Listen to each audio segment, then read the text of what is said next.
കാർഷിക രംഗത്തെ ഊർജ കാര്യക്ഷമതയുമായി ബന്ധപ്പെട്ട വെബിനാർ പരമ്പരയിലെ 6ാമത്തെ അവതരണമാണ് ഇത് നടക്കാൻ പോകുന്നത്. നിലവിൽ കാർഷിക പമ്പുകളെ കുറിച്ചും കാർഷിക രംഗത്തെ മൊത്തം ഒരു എൻഡയർ ആയിട്ടുള്ള ഊർജ ഉപയോഗത്തെക്കുറിച്ചും ഒക്കെയുള്ള വെബിനാറുകൾ തുടർന്ന് വന്നിട്ടുണ്ടായിരുന്നു. അപ്പം ആ പരമ്പരയിലെ 6ാമത്തെ അവതരണം ഇന്ന് നടക്കുന്നത് കാർഷിക ഉപകരണങ്ങളുടെ കാര്യക്ഷമമായ ഉപയോഗം എന്ന വിഷയമാണ്. നമുക്കറിയാം, പമ്പുകൾ പോലെയുള്ളവയെല്ലാം വൈദ്യുതി ഉപയോഗിച്ച് പ്രവർത്തിക്കുമ്പോൾ ഡീസൽ ഉപയോഗിച്ചും മറ്റും പ്രവർത്തിക്കുന്ന ധാരാളം കാർഷിക ഉപകരണങ്ങൾ നമുക്ക് കൃഷി ആവശ്യത്തിന് വളരെ അത്യന്താപേക്ഷിതമാണ്. ആ കൂട്ടത്തില് ഉള്ള ഉപകരണങ്ങളെ എങ്ങനെ കാര്യക്ഷമമായി ഉപയോഗിക്കാമെന്നും അതിന്റെ കാര്യക്ഷമതയുടെ മാനദണ്ഡങ്ങൾ, അളവുകൾ എന്തൊക്കെയാണ് എന്നുള്ളവയൊക്കെ ആയിരിക്കും ഇന്നത്തെ വെബിനാറിൽ ചർച്ച ചെയ്യുക. ഇന്ന് നമ്മളോടൊപ്പം ഉള്ളത് ഡോക്ടർ സുരേഷ് കുമാർ PK ആണ്. അദ്ദേഹം കേരള കാർഷിക സർവകലാശാലയിലെ പ്രൊഫസറാണ്. ഈ രംഗത്ത് ധാരാളം ഗവേഷണങ്ങളും പഠന പ്രവർത്തനങ്ങളും ഒക്കെ നടത്തിയിട്ടുള്ള വ്യക്തിയാണ് സുരേഷ് സാർ. അപ്പം അദ്ദേഹത്തിന്റെ ക്ലാസ്സിനായി നമുക്ക് കേൾക്കാതെ ക്ലാസ് നമുക്ക് ശ്രമിക്കാം. ഈ ക്ലാസ്സിൽ നിങ്ങൾക്ക് സംശയങ്ങൾ ഉണ്ടാവുകയാണെങ്കിൽ ചാറ്റ് ബോക്സിൽ ടൈപ്പ് ചെയ്തിട്ട് കഴിഞ്ഞാൽ അവസാനം ഡൗട്ടുകൾ നമുക്ക് സാറുമായി ഡിസ്കസ് ചെയ്ത് ക്ലിയർ ചെയ്യാവുന്നതാണ്. അത് കൂടാതെ മൊബൈൽ ഫോൺ ഉപയോഗിച്ച് കയറിയിട്ടുള്ളവര് മുകളിൽ ഒരു ലെഫ്റ്റ് ആരോ ബട്ടൺ ഉണ്ട്, അതിൽ ക്ലിക്ക് ചെയ്ത് കഴിഞ്ഞാൽ ചാറ്റ് ബോക്സ് കാണാം. അവിടെ നിങ്ങൾക്ക് ചാറ്റ് ടൈപ്പ് ചെയ്ത് കൊടുക്കാം, സംശയങ്ങൾ ടൈപ്പ് ചെയ്യാം. അത് നമുക്ക് അവസാനം ഡിസ്കസ് ചെയ്യാവുന്നതാണ്. ക്ലാസ് ആരംഭിക്കാം. ഇന്നത്തെ ക്ലാസ് എടുക്കുന്നതിന് വേണ്ടി സുരേഷ് സാറിനെ ക്ഷണിക്കുകയാണ്. നന്ദി. Thank you. കേൾക്കാമല്ലോ അല്ലേ? കേൾക്കാം സാർ. ഈ ദൃശ്യങ്ങൾ കാണാൻ സാധിക്കുമെന്ന് കരുതുന്നു.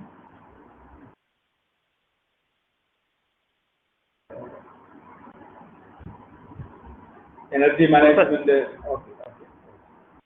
മാനേജ്മെന്റ് സെന്റർ കേരള നടത്തുന്ന വെബിനാർ സീരീസിലെ 6ാമത്തെ അവതരണമാണ് കാർഷിക ഉപകരണങ്ങളുടെ കാര്യക്ഷമമായ ഉപയോഗം എന്നുള്ളതാണ് നമ്മുടെ ഇന്നത്തെ പ്രതിപാദ്യ വിഷയം. കാർഷിക ഉപകരണങ്ങളുടെ ഊർജ കാര്യക്ഷമതയും അതുപോലെ ഊർജ സംരക്ഷണ മാർഗങ്ങളുമെല്ലാം ഒന്ന് ചെറിയ തോതിൽ ചർച്ച ചെയ്യാമെന്നാണ് ഞാൻ വിചാരിക്കുന്നത്. നമുക്കറിയാം, നമ്മൾ നിത്യജീവിതത്തിൽ ഊർജ ഉപയോഗത്തിന് വളരെയധികം പ്രാധാന്യം കൊടുക്കും. നമ്മുടെ ദൈനംദിന ആവശ്യങ്ങൾക്കുള്ള ഗൃഹോപകരണങ്ങൾ എല്ലാം സെലക്ട് ചെയ്യുമ്പോൾ നമ്മൾ തീർച്ചയായിട്ടും അതിൻ്റെ ഊർജ ഉപയോഗം കുറഞ്ഞ ഇന്ധന ചെലവ്, കുറഞ്ഞ ഊർജ ഉപയോഗമുള്ള ഉപകരണങ്ങൾ ആണ് നമ്മൾ വാങ്ങുന്നത്. ബുദ്ധിപൂർവം ചെയ്യുന്ന ആളുകൾ അങ്ങനെയാണ്. വില കുറവ് എന്നുള്ളതിനേക്കാൾ ഉപരി ഊർജ ഉപയോഗത്തിന്റെ കുറവ് നോക്കി കൂടിയാണ് നമ്മൾ സാധനങ്ങൾ വാങ്ങുന്നത്. കാരണം അത് കാലങ്ങളോളം ഉപയോഗിക്കുമ്പോൾ താൽക്കാലികമായ വില കൂടുതൽ ഒരു നഷ്ടമാകില്ല എന്നുള്ളത് ഇപ്പോൾ ആളുകൾക്ക് ബോധ്യമായി. ഇത് എല്ലാ രംഗത്തും ഇത് തന്നെ. കാർഷിക മേഖലയിലായാലും ഊർജ ഉപയോഗത്തിന്റെ സേവിങ്, അതായത് ലാഭം ഉണ്ടാക്കുന്നതിന് വേണ്ടിയിട്ടുള്ള ശ്രമങ്ങൾ ആരംഭിച്ചിട്ടുണ്ട്. കാർഷിക മേഖലയിൽ ഉപകരണങ്ങൾ മാത്രമല്ല, ഉപകരണങ്ങൾ ഉപയോഗിക്കുന്നതിനുള്ള ഊർജ സ്രോതസ്, പവർ സോഴ്സ്, അത് തിരഞ്ഞെടുക്കുന്നതും വളരെ പ്രാധാന്യമുള്ള കാര്യമാണ്. ഈ പവർ സോഴ്സിനനുസരിച്ചിട്ടുള്ള ഉപകരണങ്ങൾ നമ്മൾക്ക് അത്യാവശ്യം. കൃഷിയുടെ ലക്ഷ്യമെന്ന് പറഞ്ഞാൽ ഉൽപാദനം ഉണ്ടാക്കുക, വിളവ് വർദ്ധിപ്പിക്കുക, കൂടുതൽ ലാഭം ഉണ്ടാക്കുക എന്നുള്ളതാണ് ഏതൊരു കൃഷിയുടെയും ആത്യന്തികമായ ലക്ഷ്യം. കൂടുതൽ വിളവുണ്ടാക്കുക എന്നില്ല. ഈ വിളവുണ്ടാക്കുന്നത് ഒരു പരിധി കഴിഞ്ഞാൽ നമുക്ക് ഉൽപാദന വർധനവ് ഒരു പരിധിയിൽ കവിഞ്ഞ് കൂട്ടാൻ സാധിക്കാത്ത അവസ്ഥ.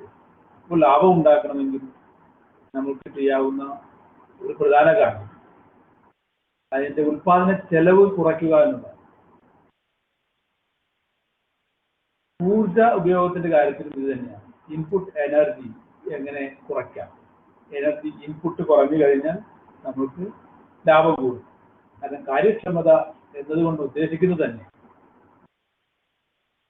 ഒരു നിശ്ചിത ഉൽപാദന ഉപാധികൾ ഉപയോഗിച്ച് എത്രമാത്രം കൂടുതൽ ഉൽപാദനം ഉണ്ടാക്കാം, അല്ലെങ്കിൽ ഔട്ട്പുട്ട് എങ്ങനെ കൂട്ടാം എന്നുള്ളത് പോലെ തന്നെ ഇൻപുട്ടിനാവുന്ന ചിലവ് എങ്ങനെ കുറയ്ക്കാം എന്നുള്ളതും വളരെ പ്രാധാന്യമുള്ള കാര്യമാണ്. കാര്യക്ഷമതയുടെ നിർവചനം തന്നെ അങ്ങനെയാണ്. ഔട്ട്പുട്ട് ഡിവൈഡ് ബൈ ഇൻപുട്ട് എന്നാണ് നമുക്ക് പറയുന്നത്. ഔട്ട്പുട്ട് കൂടുമ്പോൾ ഉൽപാദന ചെലവ് കുറയുമ്പോൾ ഔട്ട്പുട്ട് കൂടുകയും ചെയ്യും. കാരണം ഉൽപാദനം വർദ്ധിക്കുകയും അല്ലെങ്കിൽ ഉൽപാദനത്തിനുള്ള ലാഭം വർദ്ധിക്കുകയും ചെയ്യും. ഒന്നുകിൽ ലാഭം ഉണ്ടാകണമെങ്കിൽ ഉൽപാദനം കൂട്ടണം, അല്ലെങ്കിൽ ചിലവ് കുറയ്ക്കണം എന്നുള്ള രീതിയിലേക്ക് നമ്മൾ എത്തിയിട്ടുണ്ട്. ഇപ്പോൾ ഊർജ ഉപയോഗത്തിന്റെ കാര്യത്തിൽ ഇത് തന്നെയാണ്. കൂടുതൽ ഊർജം ഉപയോഗിച്ച് കൂടുതൽ ഉൽപാദനം ഉണ്ടാക്കുക എന്നുള്ളത് തന്നെയാണ് നമ്മുടെ ലക്ഷ്യം. അപ്പൊ അങ്ങനെ വരുമ്പോൾ അതിന്റെ കാര്യക്ഷമത കൂടുകയും ചെയ്യും. അപ്പൊ അങ്ങനെയാണെങ്കിൽ തീരെ ചെലവില്ലാതെ കൃഷി ചെയ്യാൻ പറ്റും, അല്ലെങ്കിൽ ഉൽപാദനം ഉണ്ടാക്കാൻ പറ്റും, അതും സാധ്യമല്ല. നമുക്ക് ഒരു പൈസയും ചിലവാക്കാതെ ലാഭം ഉണ്ടാക്കാൻ പറ്റും. അതുപോലെ തന്നെ ഊർജത്തിന്റെ കാര്യത്തിൽ നമ്മൾക്ക് ഇൻപുട്ട് ഒരു പരിധി വരെ ആവശ്യമാണ്. അത് പരിധിയിൽ കവിഞ്ഞ് കുറയ്ക്കാൻ സാധിക്കില്ല. പക്ഷെ നിലവിൽ ഉപയോഗിക്കുന്നതിൽ നിന്നും എങ്ങനെ അത് കുറയ്ക്കാമെന്നുള്ള രീതിയിലാണ് ഇപ്പോൾ നമ്മൾ കൂടുതൽ ആലോചനകളും അതിൻ്റെ ഗവേഷണ പ്രവർത്തനങ്ങളുമെല്ലാം നടത്തുന്നത്. കാർഷിക ഉപകരണങ്ങളുടെ ഊർജ ഉപയോഗത്തെക്കുറിച്ച് ചെയ്യുമ്പോൾ നമ്മൾ ഈ കാർഷിക ഉപകരണങ്ങൾ, അതുപോലെ തന്നെ അവരുടെ ഊർജ സ്രോതസ്, കഴിഞ്ഞ കാലങ്ങളിൽ ഈ കാർഷിക ഉപകരണങ്ങളുടെ ഉപയോഗത്തിൽ ഉണ്ടായിട്ടുള്ള ഒരു ട്രാൻസ്ഫോർമേഷൻ, അല്ലെങ്കിൽ ഒരു മാറ്റം, പരിവർത്തനം, ഇതെല്ലാം നമ്മളൊന്ന് പരിശോധിക്കേണ്ടത് അത്യാവശ്യമാണ്.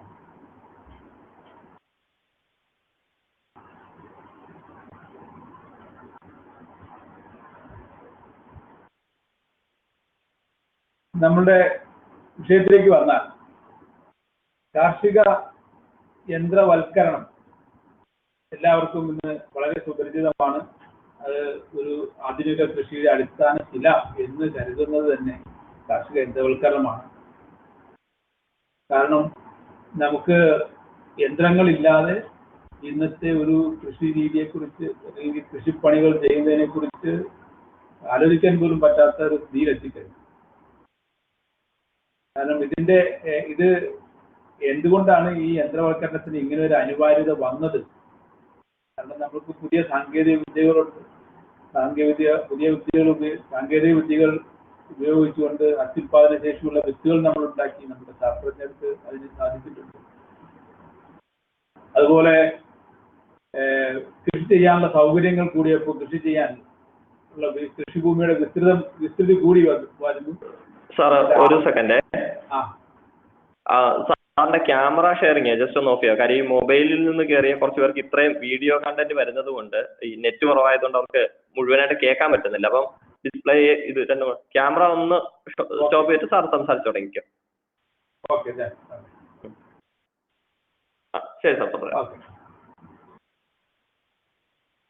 അപ്പോ അത്യുൽപാദന ശേഷിയുള്ള വിത്ത് നമുക്കുണ്ട്. നമ്മുടെ ആവശ്യങ്ങൾക്ക് വേണ്ടിയിട്ട്, നമ്മുടെ ഭക്ഷ്യ ആവശ്യങ്ങൾ നിറവേറ്റാൻ വേണ്ടി കൂടുതൽ കൂടുതൽ കൃഷിഭൂമിയുടെ വിസ്തൃതി നമുക്ക് കൂട്ടേണ്ടതായിട്ട് വന്നു. കൂടുതൽ ജലസേചന സൗകര്യങ്ങൾ ഉണ്ടായപ്പോൾ കൂടുതൽ വിസ്തൃതമായ ഭൂമിയിൽ കൃഷി ചെയ്യാൻ പറ്റി.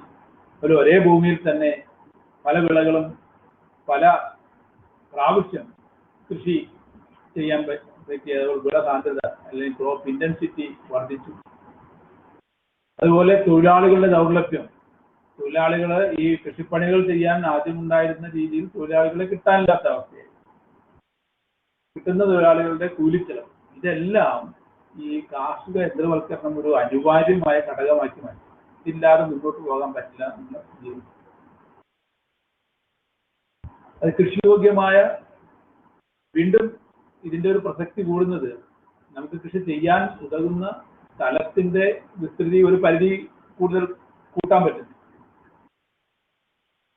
എന്നാൽ ഒരു സ്ഥലത്ത് തന്നെ കൂടുതൽ വിളവ് ഉൽപ്പാദിപ്പിക്കാനുള്ള, ഉൽപ്പാദനം കൂട്ടുന്നതിനുള്ള സാങ്കേതിക വിദ്യകൾ ഉണ്ട്.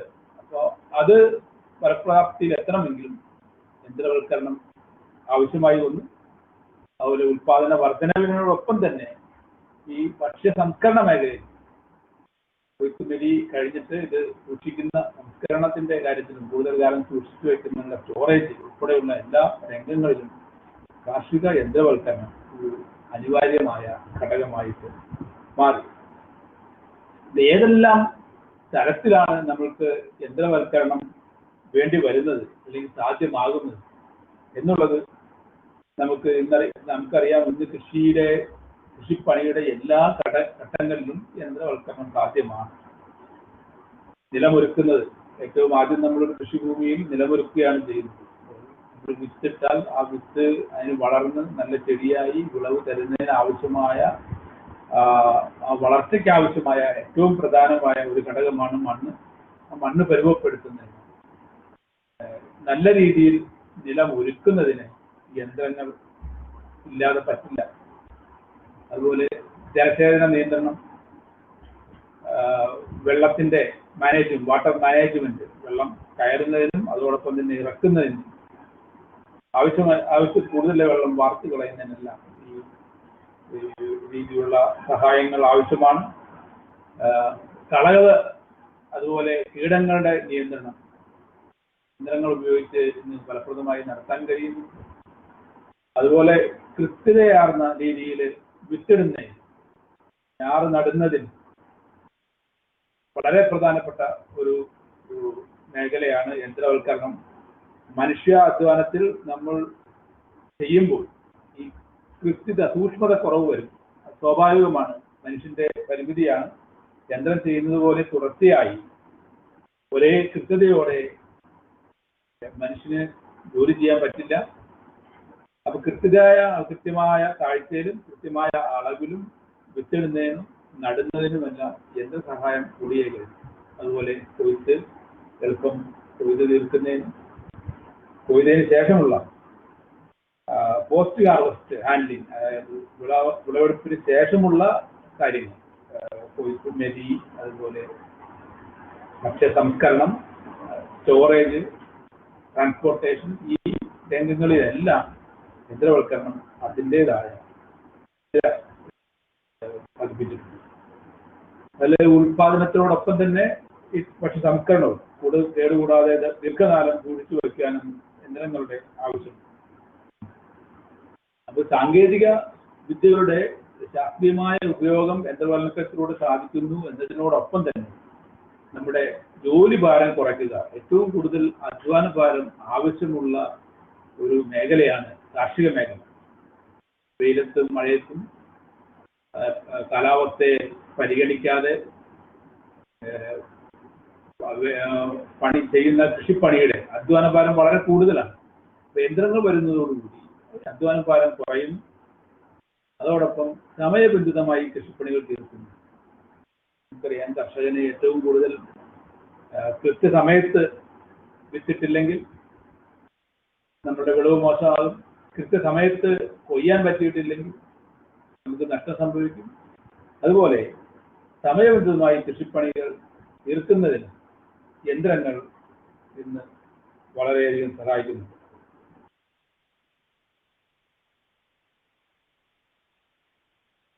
ഈ യന്ത്രങ്ങളുടെ എല്ലാം ഉപയോഗം, അതിൻ്റെ ഒരു സാധ്യത ഏറ്റവും കൂടുതൽ കാണുന്നത് നമുക്ക് ഇന്ത്യയിൽ 1960-കളിൽ ഉണ്ടായിട്ടുള്ള ഹരിത വിപ്ലവത്തിന് ശേഷമാണ് ഈ കാർഷിക രംഗത്ത് ഇന്ത്യയിൽ ഒരു വൻ കുതിച്ചുചാട്ടം ഉണ്ടായതെന്ന് നമുക്കറിയാം. അതിൻ്റെ ആസ്പദമായിട്ടുള്ള പ്രധാന കാര്യങ്ങൾ നേരത്തെ നമ്മൾ സൂചിപ്പിച്ച പോലെ സാങ്കേതിക വിദ്യകൾ ഉപയോഗിച്ചുകൊണ്ടുള്ള അത്യുത്പാദന ശേഷിയുള്ള വിത്തിനങ്ങൾ, ഹൈ യീൽഡിംഗ് വെറൈറ്റി, രാസവളങ്ങളുടെയും കീടനാശിനികളുടെയും ഉപയോഗം. ഹരിത വിപ്ലവത്തിൽ ഉണ്ടായ വലിയൊരു മാറ്റം അതാണ്. കൂടുതൽ അത്യുത്പാദന ശേഷിയുള്ള വിത്തുകൾ ഉപയോഗിച്ച് കൃഷി ചെയ്യുമ്പോൾ അതിന് വേണ്ടിയിട്ടുള്ള ഇൻപുട്ട് രാസവളങ്ങളും, അപ്പോൾ സ്വാഭാവികമായിട്ടും കൂടുതലായി കണ്ടുവരുന്ന രോഗകീട നിയന്ത്രണങ്ങൾക്കുള്ള കീടനാശിനികൾ, ഇതിൻ്റെ എല്ലാം ഉപയോഗം വളരെയധികം കൂടി. അതുപോലെ ജലസേചന സൗകര്യം വളരെയധികം കൂടി. ജലസേചന കൂടിയതുകൊണ്ട് മാത്രമാണ് നമുക്ക് കൂടുതൽ സ്ഥലങ്ങൾ കൃഷി ചെയ്യാൻ പറ്റുന്നത്. മഴയെ ആശ്രയിച്ച് മാത്രം ചെയ്യുന്ന കൃഷി വളരെ ചുരുങ്ങിയ സ്ഥലത്ത് മാത്രമേ ചെയ്യാൻ സാധിക്കൂ. അതോടൊപ്പം തന്നെ ഈ കാര്യങ്ങളോടെല്ലാം ഒപ്പം തന്നെ ഏറ്റവും പ്രാധാന്യമുള്ള ഒരു കാര്യമാണ് യന്ത്രവൽക്കരണം. ഹരിത വിപ്ലവത്തിന്റെ ഫലം വിളവായി കിട്ടുന്നതിന് ഏറ്റവും അധികം സഹായിക്കുന്നത് യന്ത്രവൽക്കരണമാണ്. പുതിയ സാങ്കേതിക വിദ്യകൾ ഉപയോഗിച്ചുകൊണ്ടുള്ള കൃഷിപ്പണികൾ വ്യക്തതയോടെയും സമയബന്ധിതവുമായി തീർക്കുന്നതിന് യന്ത്രവൽക്കരണം സഹായിക്കും. ഈ യന്ത്രവൽക്കരണം നടപ്പാക്കുമ്പോൾ തന്നെ ഊർജ ഉപയോഗത്തിന്റെ ഡിമാൻഡ് അല്ലെങ്കിൽ ഊർജ ആവശ്യവും വർദ്ധിക്കുകയാണ്. കൂടുതൽ ഊർജ ആവശ്യം നേടുന്നു. യന്ത്രവൽക്കരണത്തോടൊപ്പം തന്നെ ഇതിനകത്ത് വളരെ പ്രധാനപ്പെട്ട ഒരു കാര്യമാണ് വാട്ടർ സോഴ്സ്. നമ്മുടെ ജലസേചന സംവിധാനങ്ങളുടെ ആവശ്യവും. കാരണം വാട്ടർ നമുക്ക് സാധാരണ മഴയെ ആശ്രയിച്ച് കൃഷി ചെയ്യുന്ന സ്ഥലങ്ങളിൽ മഴ കുറവുള്ള സന്ദർഭങ്ങളിൽ കൂടുതൽ ജലസേചന സൗകര്യങ്ങൾ വേണ്ടി വരുന്നു. ഭൂഗർഭ ജലസേചനം ഉപയോഗിക്കേണ്ടി വരുന്നു. അപ്പോൾ അതിനുവേണ്ടി വരുന്ന പമ്പുകളുടെയും മറ്റും ഊർജം അത് ഈ കാർഷിക മേഖലയിൽ വളരെ പ്രധാനപ്പെട്ട ഒരു ഘടകമാണ്. അത് ഇതിനു മുമ്പ് ഇതിനെക്കുറിച്ച് ഇവിടെ ചർച്ച ചെയ്തിട്ടുണ്ട് എന്നുള്ളതുകൊണ്ട് ഞാൻ അതിന്റെ കാര്യങ്ങളിലേക്ക് വിശദമായിട്ട് കടക്കാം. ഊർജ ആവശ്യം ഓരോ കൃഷി യന്ത്രങ്ങൾ കൂടുതൽ ഊർജ സ്രോതസ്സുകൾ ഉപയോഗിക്കുമ്പോൾ ആ ഊർജത്തിന്റെ ആവശ്യവും കൂടി വരുന്നു.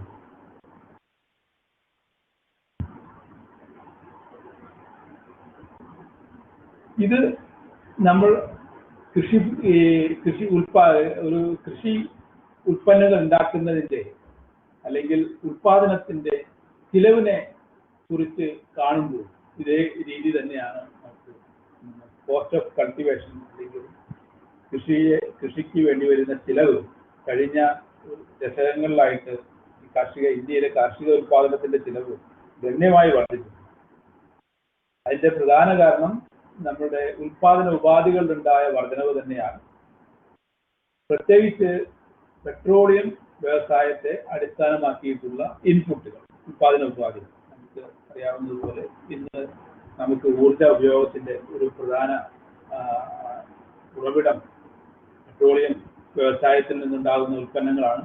ഡീസൽ, പെട്രോൾ, മണ്ണെണ്ണ, ഇതെല്ലാം ഊർജ സ്രോതസ്സുകളാക്കിയിട്ട് മാറ്റി ആ ഊർജം ഉപയോഗിച്ചാണ് നമ്മളുടെ കൃഷിഭൂമിയിൽ കൂടുതൽ കൃഷി ചെയ്യുന്നത്. ഇലക്ട്രിസിറ്റി അങ്ങനെയുള്ള കാര്യങ്ങൾ വരുന്നുണ്ട്. മറ്റൊന്ന്, രാസവളങ്ങളുടെയും കീടനാശിനികളുടെയും എല്ലാം അസംസ്കൃത വസ്തുവും ഈ പെട്രോളിയം വ്യവസായത്തിൽ നിന്ന് തന്നെയാണ് ഉള്ളതാണെന്നുള്ളതാണ്. ഈ പെട്രോളിയം ഉൽപ്പന്നങ്ങളുടെ വില അന്താരാഷ്ട്ര കമ്പോളത്തിൽ വളരെയധികം കഴിഞ്ഞ ദശകങ്ങളിലായിട്ട് ശരവേഗത്തിൽ കുതിച്ചുകൊണ്ടിരിക്കുകയാണ്. അസംസ്കൃത ക്രൂഡ് ഓയിലിന്റെ വില നമ്മുടെ ആഭ്യന്തര വിപണിയിലേക്ക് വരുമ്പോഴേക്കും സംസ്കരിച്ച ഉൽപ്പന്നങ്ങളുടെ വില റോക്കറ്റ് കണക്കിലാണ് ഉയർന്നുകൊണ്ടിരിക്കുന്നത് കഴിഞ്ഞ നാളുകളായിട്ടാണ്. ഇത് ഊർജ സ്രോതസ്സിന്റെ ഊർജ ഉപയോഗത്തിന്റെ കാര്യത്തിൽ മാത്രമല്ല, മറ്റ് ഇൻപുട്ടുകളുടെയും വളം, കീടനാശിനികൾ പോലെയുള്ള ഇൻപുട്ടുകളുടെയും വിലയിൽ വളരെ ഗണ്യമായി വർദ്ധിച്ചിട്ടുണ്ട്. ഇത് കർഷകന് പലപ്പോഴും താങ്ങാവുന്നതിനപ്പുറമായിട്ട്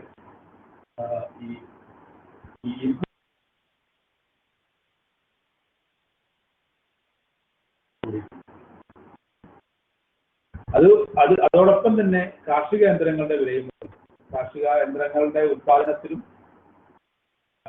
ഹരിത വിപ്ലവത്തിന് ശേഷം ഉണ്ടായിട്ടുള്ള കൃഷിയില് കാർഷിക യന്ത്രങ്ങൾ വളരെയധികം ഉപയോഗിക്കുന്നുണ്ട്. അതിന്റെ ആഭ്യന്തര ഉൽപാദനം വളരെയധികം വർദ്ധിച്ചിട്ടുണ്ട്. ആദ്യകാലങ്ങളിൽ ഉണ്ടായിരുന്ന പരിമിതമായ ഉൽപാദനത്തിൽ നിന്നും മാറി വളരെയധികം ഉൽപാദനം കൂടുകയും അതോടൊപ്പം കയറ്റുമതിയിലേക്ക് വരെയും ട്രാക്ടറിന്റെയും ടില്ലറിന്റെയും എല്ലാം കാര്യത്തിൽ നമ്മൾ എത്തിയിട്ടുണ്ട്. അപ്പൊ അതിനനുസരിച്ചിട്ടുള്ള ഈ പൊതു വിപണിയിൽ ഉണ്ടാകുന്ന വിലവർദ്ധനവ് ഉപകരണങ്ങളുടെ വിലയും കാര്യമായി വർദ്ധിപ്പിക്കും. ഇതെല്ലാം പൊതുവിൽ ഉൽപാദന ചിലവ് കൂട്ടുന്നു. കാർഷിക മേഖലയിൽ ഉണ്ടായുള്ള ഒരു പ്രധാന പ്രശ്നം ഉൽപാദന ചിലവിന് ആനുപാതികമായിട്ടുള്ള ഉൽപാദന വർധനവ് ഉണ്ടായില്ല എന്നുള്ളതാണ്. ഉൽപാദന വർധനവുണ്ട്. ഹരിതവിപ്ലവത്തിന് ശേഷം നമ്മുടെ കാർഷിക മേഖലയിൽ വിളവിന്റെ കാര്യത്തിൽ വൻ കുതിച്ചുചാട്ടമാണ്. പക്ഷേ ഉൽപാദന ചെലവിലുണ്ടായ വർധനവിന് ആനുപാതികമായിട്ടുള്ള ഒരു വർധനവ്, പ്രത്യേകിച്ച് അടുത്ത കാലത്ത് ഉണ്ടായിട്ടുള്ള ഈ ചിലവ് കൂടുന്നതിന്റെ അടിസ്ഥാനത്തിൽ ഒരു വർധനവ് ഉണ്ടായിട്ടില്ല. ഇത് തന്നെ ഊർജ ഉപഭോഗത്തിന്റെ കാര്യത്തിലും വളരെ പ്രസക്തമാണ്. ഊർജ ഉപയോഗത്തിന് ആനുപാതികമായ ഒരു ഊർജ ഔട്ട്പുട്ട് നമ്മൾ ഈ ഉൽപ്പാദനം വർദ്ധിച്ചിട്ടുണ്ടാകുന്ന ഉൽപ്പന്നങ്ങളെ നമ്മൾ ഊർജത്തിന്റെ അളവിലേക്ക് മാറ്റിക്കഴിഞ്ഞു.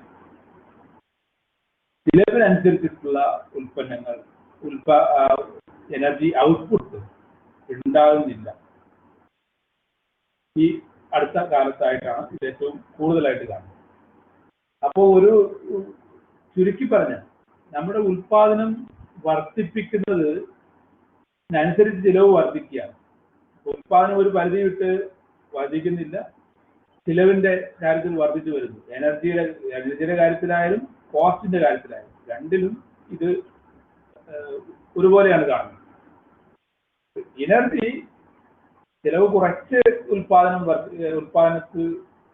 നിലവിലുള്ള ഉൽപാദനത്തിൽ കൂടുതൽ ലാഭം ഉണ്ടാക്കുക എന്നുള്ള ആ ഒരു രീതി എനർജി ഉപയോഗത്തിന്റെ കാര്യത്തിലും ഊർജ ഉപയോഗത്തിന്റെ കാര്യത്തിലും വളരെ പ്രസക്തമാണ് എന്നാണ് ഇത് സൂചിപ്പിക്കുന്നത്. അപ്പോൾ ഊർജ ഉപയോഗത്തിന്റെ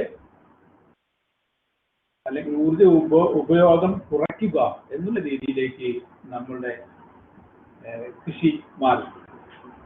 അപ്പൊ ഇത് ചർച്ച ചെയ്യുമ്പോൾ തന്നെ നമ്മുടെ കാർഷിക മേഖലയിൽ ഉണ്ടായിട്ടുള്ള ഒരു ട്രാൻസ്ഫോർമേഷൻ, ഒരു പരിവർത്തനം, പരമ്പരാഗതമായ കാർഷിക ഉപകരണങ്ങളിൽ നിന്നും ആധുനിക കാർഷിക ഉപകരണങ്ങളിലേക്ക് ഉണ്ടായിട്ടുള്ള ഒരു മാറ്റം നമ്മൾ ചിന്തിക്കേണ്ടതാണ്. കാരണം പരമ്പരാഗതമായിട്ട് ഇപ്പോൾ നാടൻ കലപ്പകൾ, പരമ്പരാഗത കൃഷി ഉപകരണങ്ങൾ ഉപയോഗിച്ച് കൃഷി ചെയ്യുന്നത് അത് നമ്മൾക്ക് മനുഷ്യ അധ്വാനവും അല്ലെങ്കിൽ മൃഗങ്ങളുടെ ശക്തി ഇവയായിരുന്നു പ്രധാന ഊർജ സ്രോതസ്. എന്നാൽ പുതിയ കാർഷിക ഉപകരണങ്ങൾ, ആധുനിക കലപ്പകൾ ഇവയെല്ലാം ഉപയോഗിച്ചുള്ള കൃഷിയിലേക്ക് മാറിക്കഴിയുമ്പോൾ ട്രാക്ടറും പവർ ടില്ലറും അതുപോലെയുള്ള ഇലക്ട്രിസിറ്റി ഇതെല്ലാം നമ്മുടെ ഊർജ സ്രോതസ്സുകളായിട്ട് മാറുന്നു. ഈ ട്രാക്ടറിന്റെയും എല്ലാം ഊർജ ഉപയോഗത്തിലുണ്ടാകുന്ന വർധനവ്, പെട്രോളിയം ഉൽപ്പന്നങ്ങളുടെയും അതിന്റെ ഉപയോഗത്തിലും ഒക്കെ ഉണ്ടാകുന്ന മാറ്റം നമ്മളുടെ എനർജി ഇൻപുട്ടിനെ ഇവിടെയും ബാധിക്കുന്നു. അപ്പോൾ പരമ്പരാഗത രീതിയിൽ നിന്നും ആധുനിക രീതിയിലേക്ക് കാർഷിക വൃത്തികൾ പരിവർത്തനം ചെയ്യപ്പെടുന്നപ്പോൾ തന്നെ അതിന്റെ ഊർജ സ്രോതസ്സുകളും മാറുന്നു. പ്രധാനമായിട്ടുള്ള ഊർജ സ്രോതസ്സുകൾ പരമ്പരാഗതമായി മനുഷ്യാധ്വാനവും മൃഗശക്തിയുമാണ്. നമുക്കറിയാം, മനുഷ്യാധ്വാനം എന്ന് പറഞ്ഞാൽ വളരെ പരിമിതമായ പവറാണ് മനുഷ്യനുള്ളത്.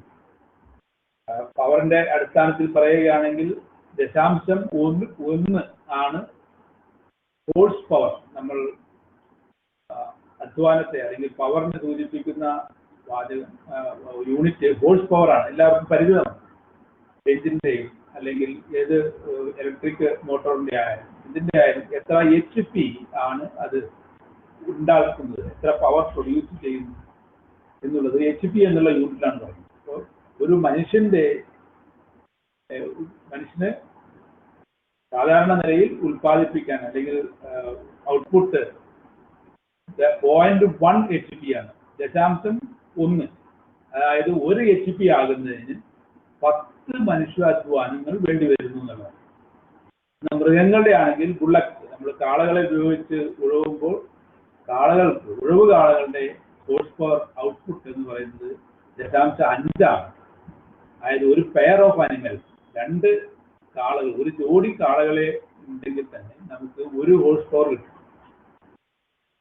എന്നാൽ നമുക്ക് ആധുനിക കൃഷി രീതിയിലേക്ക് വരുമ്പോഴേക്കും എഞ്ചിനുകൾ, നമുക്ക് ആവശ്യമുള്ള ഹോഴ്സ് പവർ അനുസരിച്ചുള്ള പലതരത്തിലുള്ള എഞ്ചിനുകളുണ്ട്. 1 HP മുതൽ നൂറുകണക്കിന് HP വരെയും ഉപയോഗിക്കുന്ന ട്രാക്ടറുകൾ, എഞ്ചിനുകളും ട്രാക്ടറുകളും പവർ ടില്ലറുകളും എല്ലാം ഉപയോഗിക്കുന്നു. അതിനനുസരിച്ചിട്ടുള്ള ഊർജ്ജ സ്രോതസ്സിന് ചേഞ്ച് വരുന്നു എന്നുള്ളതാണ്. പുതിയ ഊർജ്ജ സ്രോതസ്സുകൾ കണ്ടെത്തേണ്ട ആവശ്യതയും വന്നിട്ടുണ്ട്. ഈ ഊർജ്ജ സ്രോതസ്സിന്റെ കാര്യത്തിൽ മെക്കാനിക്കൽ പവറാണ് ഈ ട്രാക്ടർ, എഞ്ചിൻ എന്നെല്ലാം പറയുന്നത്. ഇതോടൊപ്പം തന്നെ ഇലക്ട്രിക്കൽ പവറിന്റെ ഒരു പ്രധാന ന്യൂനത അതിനെ ഉപയോഗിക്കുന്നതിന് ആ ഊർജ്ജ സ്രോതസ്സിൽ നിന്നും ഉപയോഗത്തിന് സ്ഥലത്തേക്ക് എത്തിക്കുന്നത് വയറുകൾ അല്ലെങ്കിൽ കണ്ടക്ടറുകൾ വഴിയാണ്, ഇലക്ട്രിക്കൽ കണ്ടക്ടർ. അപ്പോൾ ഈ വൈദ്യുതി പ്രസരണത്തിന് വേണ്ടിയിട്ടുള്ള വയറുകൾ നമ്മൾക്ക് കൃഷി ഭൂമിയിലുള്ള ഉപയോഗത്തിന് പലപ്പോഴും തടസ്സം സൃഷ്ടിക്കുന്നു. അതുകൊണ്ട് സ്റ്റേഷനറി ആയിട്ടുള്ള വർക്കുകൾ, അതായത് ഒരു സ്ഥലത്ത് ഇരുന്നു കൊണ്ട് ചെയ്യുന്ന പണികൾക്കെല്ലാം ഏറ്റവും അനുയോജ്യം വൈദ്യുത ഊർജ സ്രോതസ് തന്നെയാണ്. ജലസേചനം, നെല്ല് കുത്തുന്നത്, മെതിക്കുന്നത്, കാറ്റത്ത് ഇടുന്ന വിനോയിങ്, ഇതുപോലെയുള്ള ഒരു സ്ഥലത്തിരുന്ന് മാത്രം ചെയ്യുന്ന ഉപകരണങ്ങൾ, അതിന് സ്റ്റേഷനറി വർക്കുകൾ ഇലക്ട്രിക് പവർ വളരെ അനുയോജ്യമാണ്. എന്നാൽ മൊബൈലായിട്ടുള്ള ഉഴവ്, അതുപോലെയുള്ള കളപറിക്കൽ, അങ്ങനെ മൊബൈൽ ഒരു സ്ഥലത്ത് നിന്നും മറ്റൊരു സ്ഥലത്തേക്ക് നീങ്ങുന്ന പ്രവർത്തികൾക്ക് ഇത് തടസ്സമുണ്ട്. ഇപ്പോൾ പുതിയ ആധുനിക രീതിയിൽ സ്റ്റോറേജ് സെല്ലൊക്കെ ഉപയോഗിച്ചുകൊണ്ട്, ബാറ്ററികളൊക്കെ ഉപയോഗിച്ചുകൊണ്ടുള്ള പവർ സോഴ്സ് വരുന്നുണ്ട്. കാർഷിക മേഖലയിൽ വേണ്ടിവരുന്ന ടോർക്ക്, ട്രാക്ഷൻ, അതായത് കൂടുതൽ പവർ ആവശ്യമുള്ള പണികൾക്ക് ഇപ്പോൾ വൈദ്യുത സ്രോതസ്സുകൾ വളരെ കുറവാണ് ഉപയോഗിക്കുന്നത്. ട്രാക്റ്റീവ് വർക്ക്,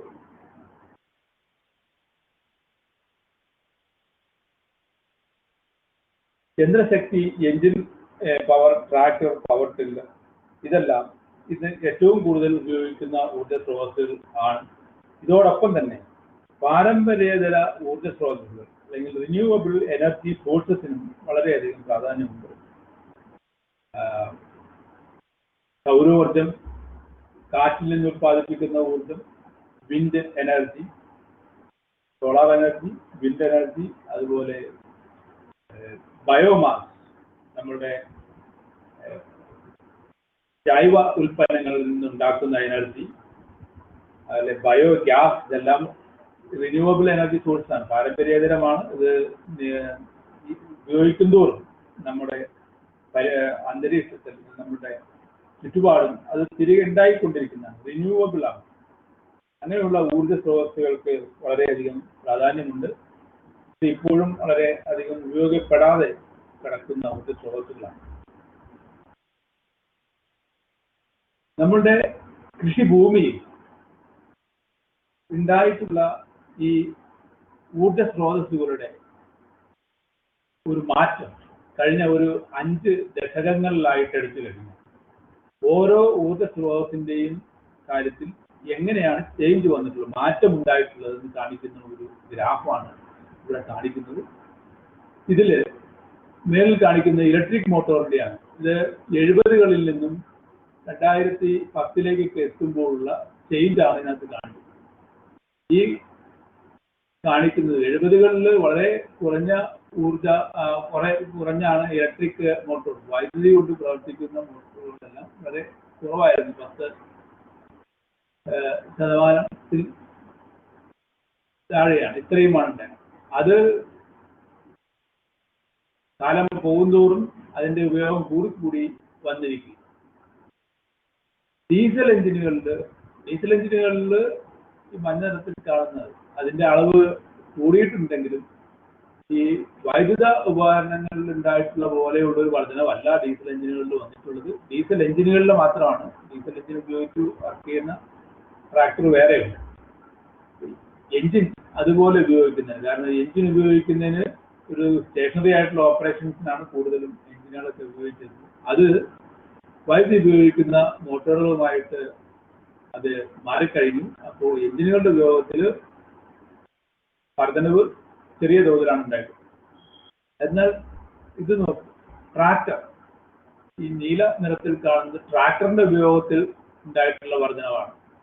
വളരെ കുറഞ്ഞ ഉപയോഗത്തിൽ നിന്നും ഏതാണ്ട് 8% നിന്നും 41% എത്തിയിരിക്കുന്നു. 2010 ആവുമ്പോഴേക്കുള്ള കണക്കാണ്. വളരെയധികം ഈ ട്രാക്ടറിന്റെ ഉപയോഗം കൂടിയിരിക്കുകയാണ്.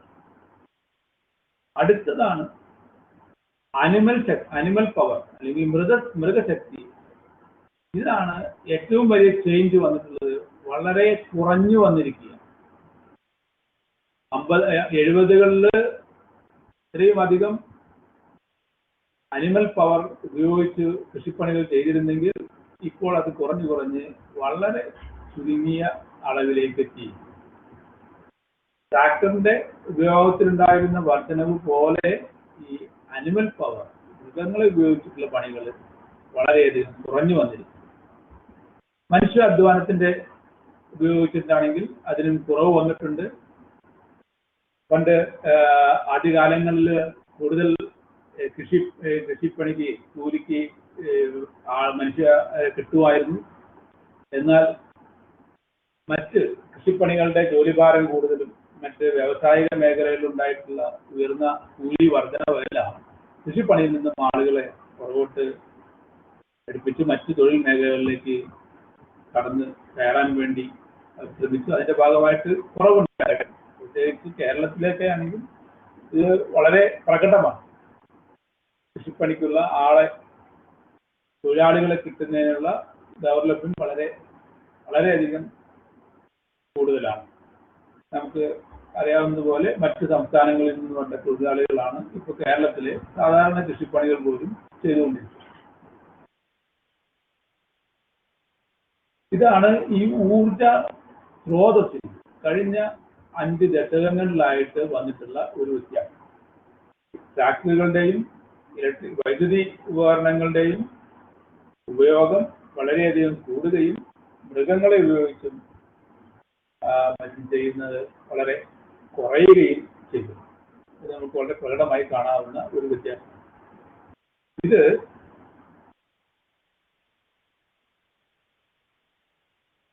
അനിമൽ പവറും മെക്കാനിക്കൽ പവറും മൃഗങ്ങളെ ഉപയോഗിച്ച് ചെയ്യുന്ന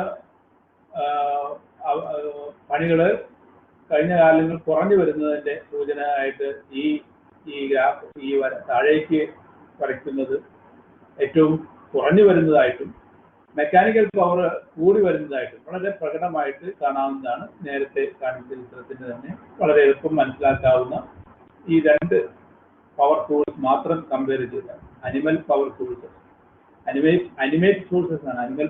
അനിമേറ്റ് പവർ ടൂൾസ് ആണ്. അതായത് മനുഷ്യാധ്വാനവും മൃഗങ്ങളെ ഉപയോഗിച്ചിട്ടുള്ള പണിയും അത് കുറഞ്ഞു വരുന്നു. എന്നാൽ ഇത് അനിമേറ്റ് എഞ്ചിനുകൾ, ട്രാക്ടറുകൾ എല്ലാം ഉപയോഗിച്ചിട്ടുള്ള മെക്കാനിക്കൽ ഷെയർ കൂടി വരും എന്നുള്ളതാണ് ഇതാണ്.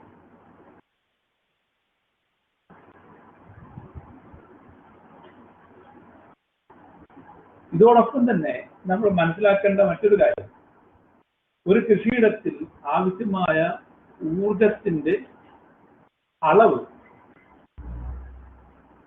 അത് ഒരു പരിധിവരെ ആ ഉപയോഗിച്ചിട്ടില്ലെങ്കിൽ നമുക്ക് ഉൽപാദനവും കുറവുണ്ടാകും. ഉൽപാദനം കുറഞ്ഞു പോകും.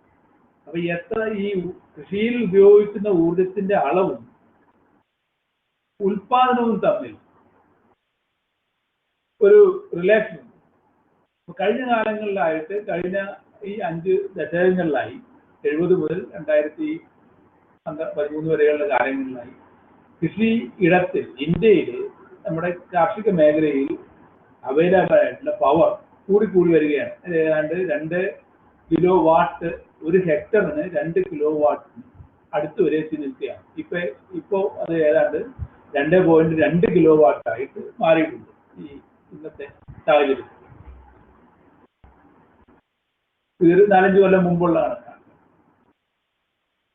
2.2 കിലോ വാട്ട് ഒരു ഹെക്ടറിൽ 2.2 കിലോ വാട്ട് ആണ് ഇന്നത്തെ നമ്മുടെ കൃഷിഭൂമിയിലെ ഇന്ത്യയിലെ ആവറേജ് ഊർജ ലഭ്യത. ആവറേജ് ദേശീയ ശരാശരിയാണ് പറയുന്നത്. പവർ അവൈലബിലിറ്റി അത് കഴിഞ്ഞ കാലങ്ങളിലായിട്ട് കൂടി വരികയാണ്. അത് മാറ്റമില്ല, കൂടി വന്നുകൊണ്ടേയിരിക്കുകയാണ്. ഈ പവർ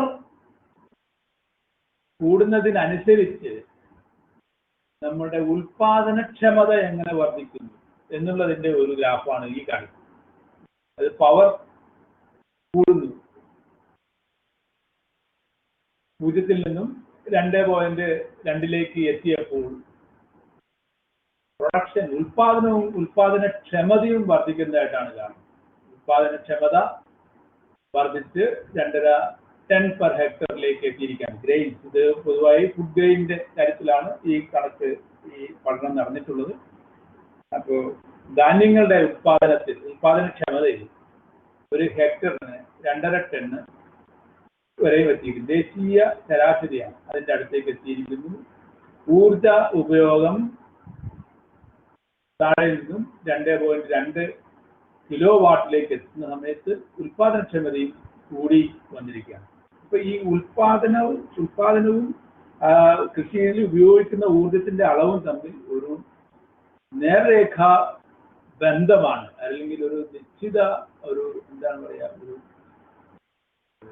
ആനുപാതികമായ, പവർ ഉപയോഗിക്കുന്നതിന് ആനുപാതികമായിട്ടാണ് നമ്മളുടെ ഉൽപാദനവും വർദ്ധിക്കുന്നത്.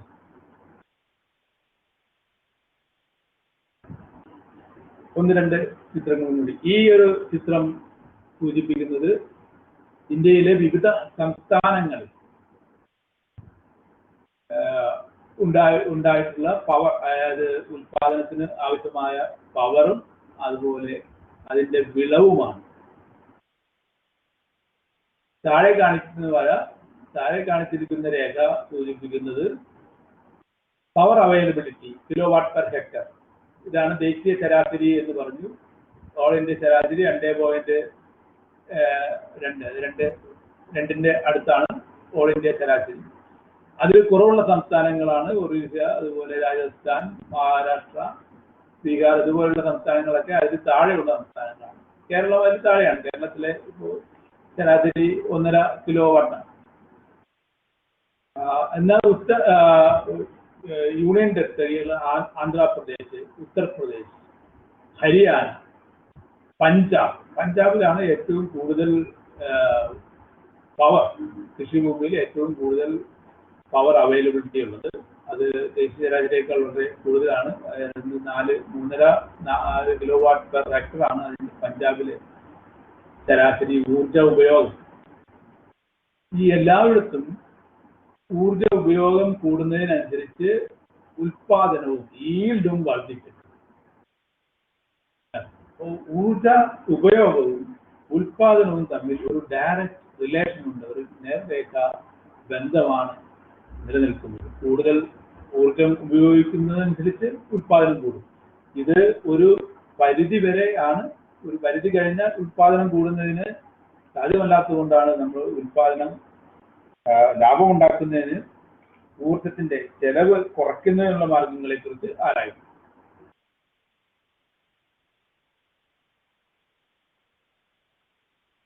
ഇത് മറ്റ് രാജ്യങ്ങളിലെ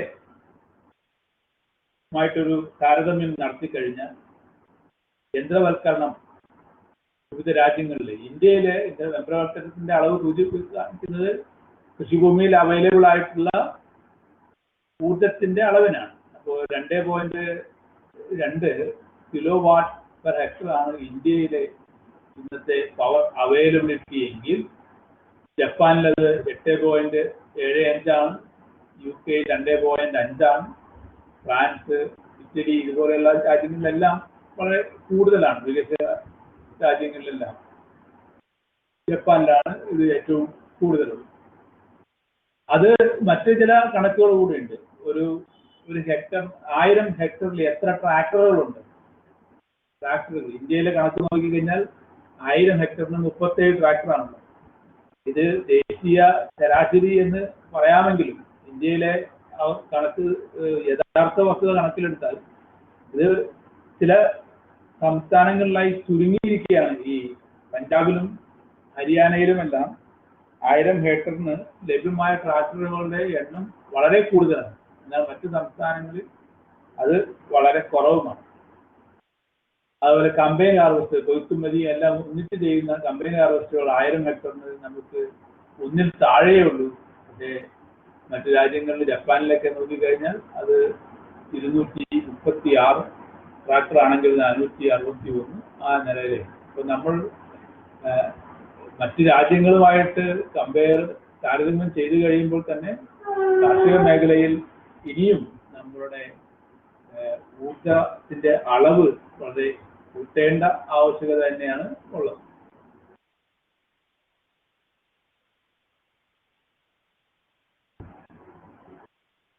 ഈ പട്ടിക കാണിക്കുന്നതും മറ്റ് വ്യത്യസ്തമായ കാര്യങ്ങളൊന്നുമല്ല. കഴിഞ്ഞ 5-6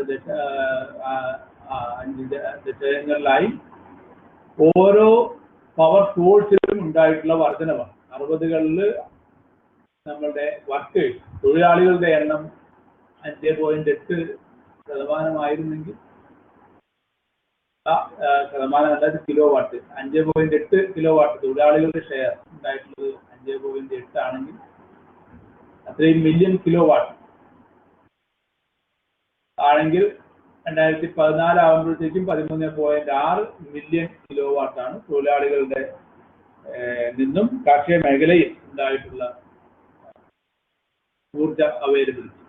ഇത് അനിമലിന്റെ കാര്യത്തിലാണ് ആണെങ്കിൽ കുറയുകയാണ് ചെയ്തിട്ടുള്ളത്. 30-ൽ നിന്നും 19 മാറി. ട്രാക്ടേഴ്സ് 1-ൽ നിന്നും 136 മാറി. ഏറ്റവും വലിയ വർധനവ് കാണിക്കുന്നത് ഇവിടെയാണ്. പവർ ടില്ലറും കൂടിയിട്ടുണ്ട്. അതുപോലെ ഡീസൽ എഞ്ചിനുകളിൽ 1-ൽ നിന്നും 47 ഉയർന്നിരിക്കുന്നത്. ഇലക്ട്രിക് മോട്ടോഴ്സും വളരെയധികം വലിയ വർധനവാണ് ഉണ്ടായിട്ടുള്ളത്. 0.74 മില്യൺ കിലോ വാട്ടിൽ നിന്നും 63 മില്യൺ കിലോ വാട്ടിലേക്ക് ഉയർന്നിരിക്കുകയാണ്. അപ്പോൾ ഈ കണക്കനുസരിച്ച് അനിമൽ പവർ ഒഴികെ ബാക്കി എല്ലാത്തിലും ഈ ഊർജ ഉപയോഗത്തിൽ വർധനവാണ് ഉണ്ടായിട്ടുള്ളത്.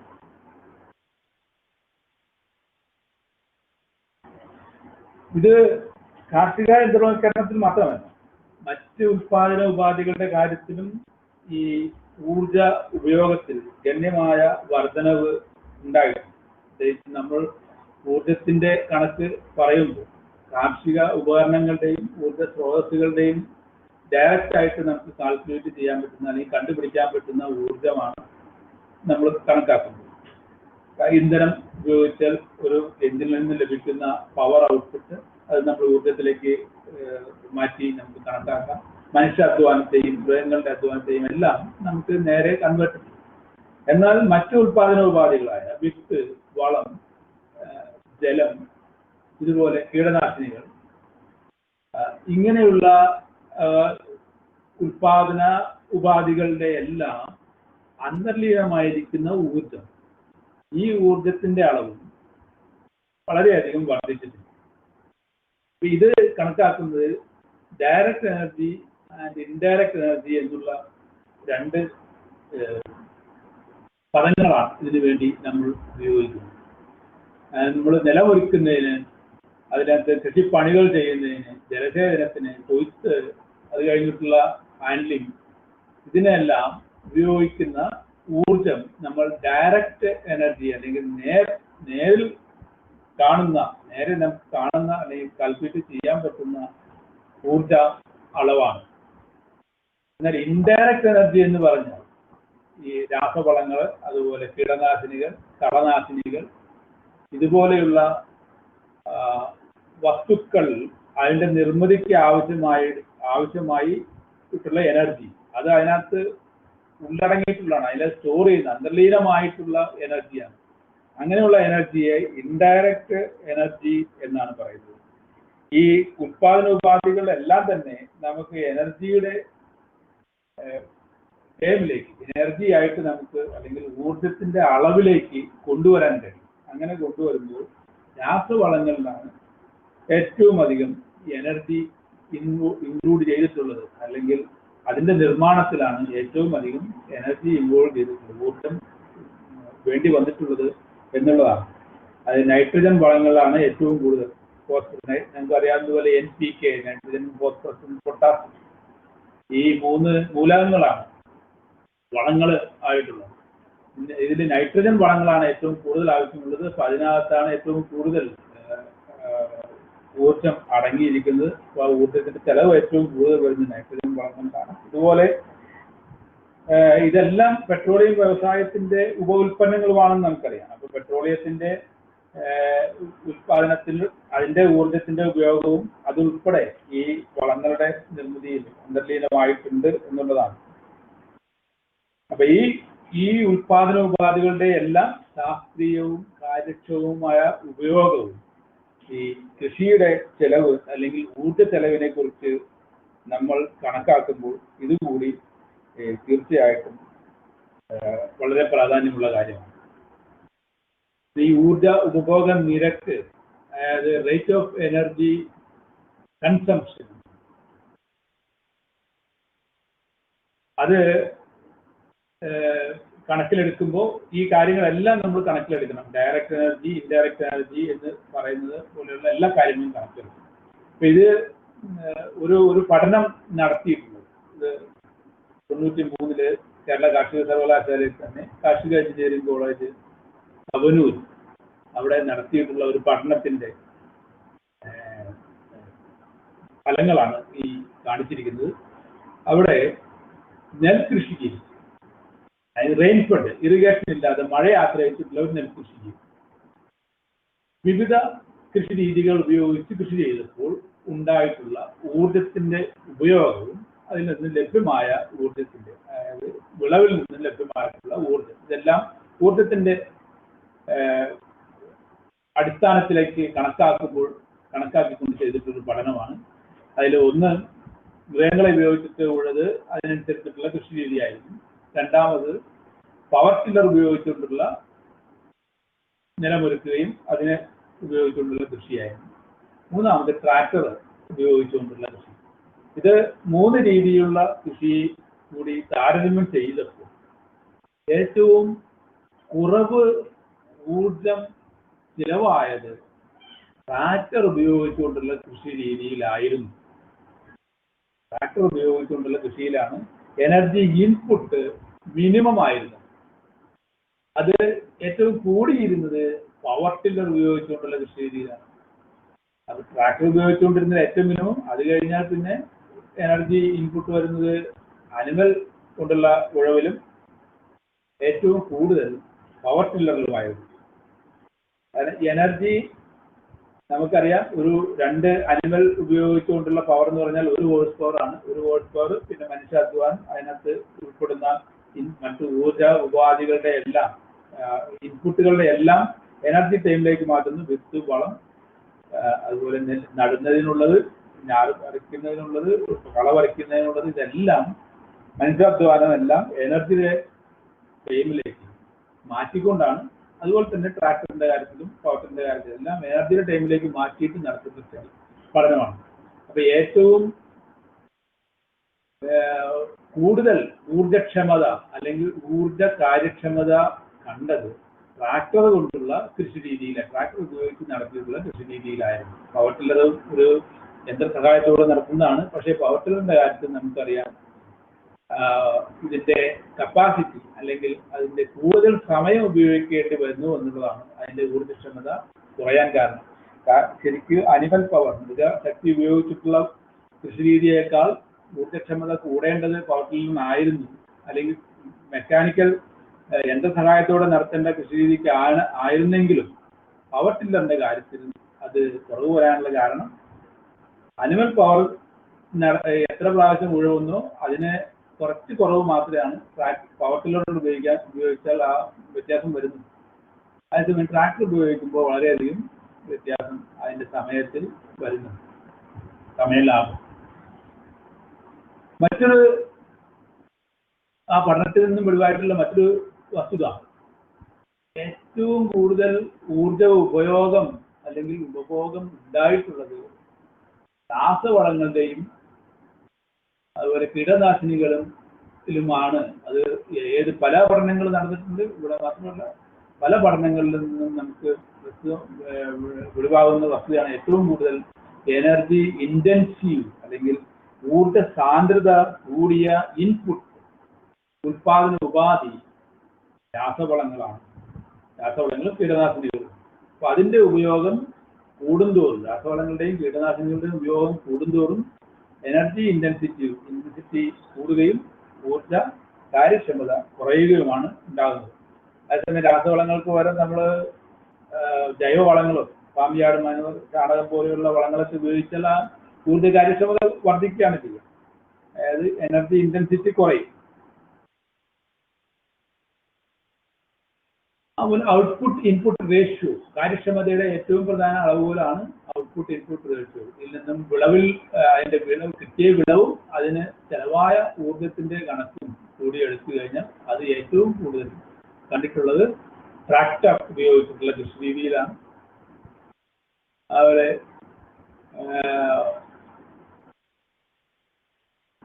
മറ്റൊരു പ്രധാന ഒരു കണ്ടെത്തൽ എന്താണെന്ന്, ഞാറ് നടുന്നതിനും കൊയ്യുന്നതിനും യന്ത്രങ്ങൾ ഉപയോഗിച്ച് ചെയ്യുകയാണെങ്കിൽ ഈ എനർജി ഇന്റൻസിറ്റി നമുക്ക് വളരെയധികം കുറയ്ക്കാൻ പറ്റുമെന്നുള്ളതും, അല്ലെങ്കിൽ യന്ത്രവൽക്കരണം ഈ മേഖലകളിൽ അന്ന് ഉണ്ടായിരുന്നില്ല. ഇന്ന് നമുക്കറിയാം, ഈ 93 നടന്നൊരു പഠനമാണിത്.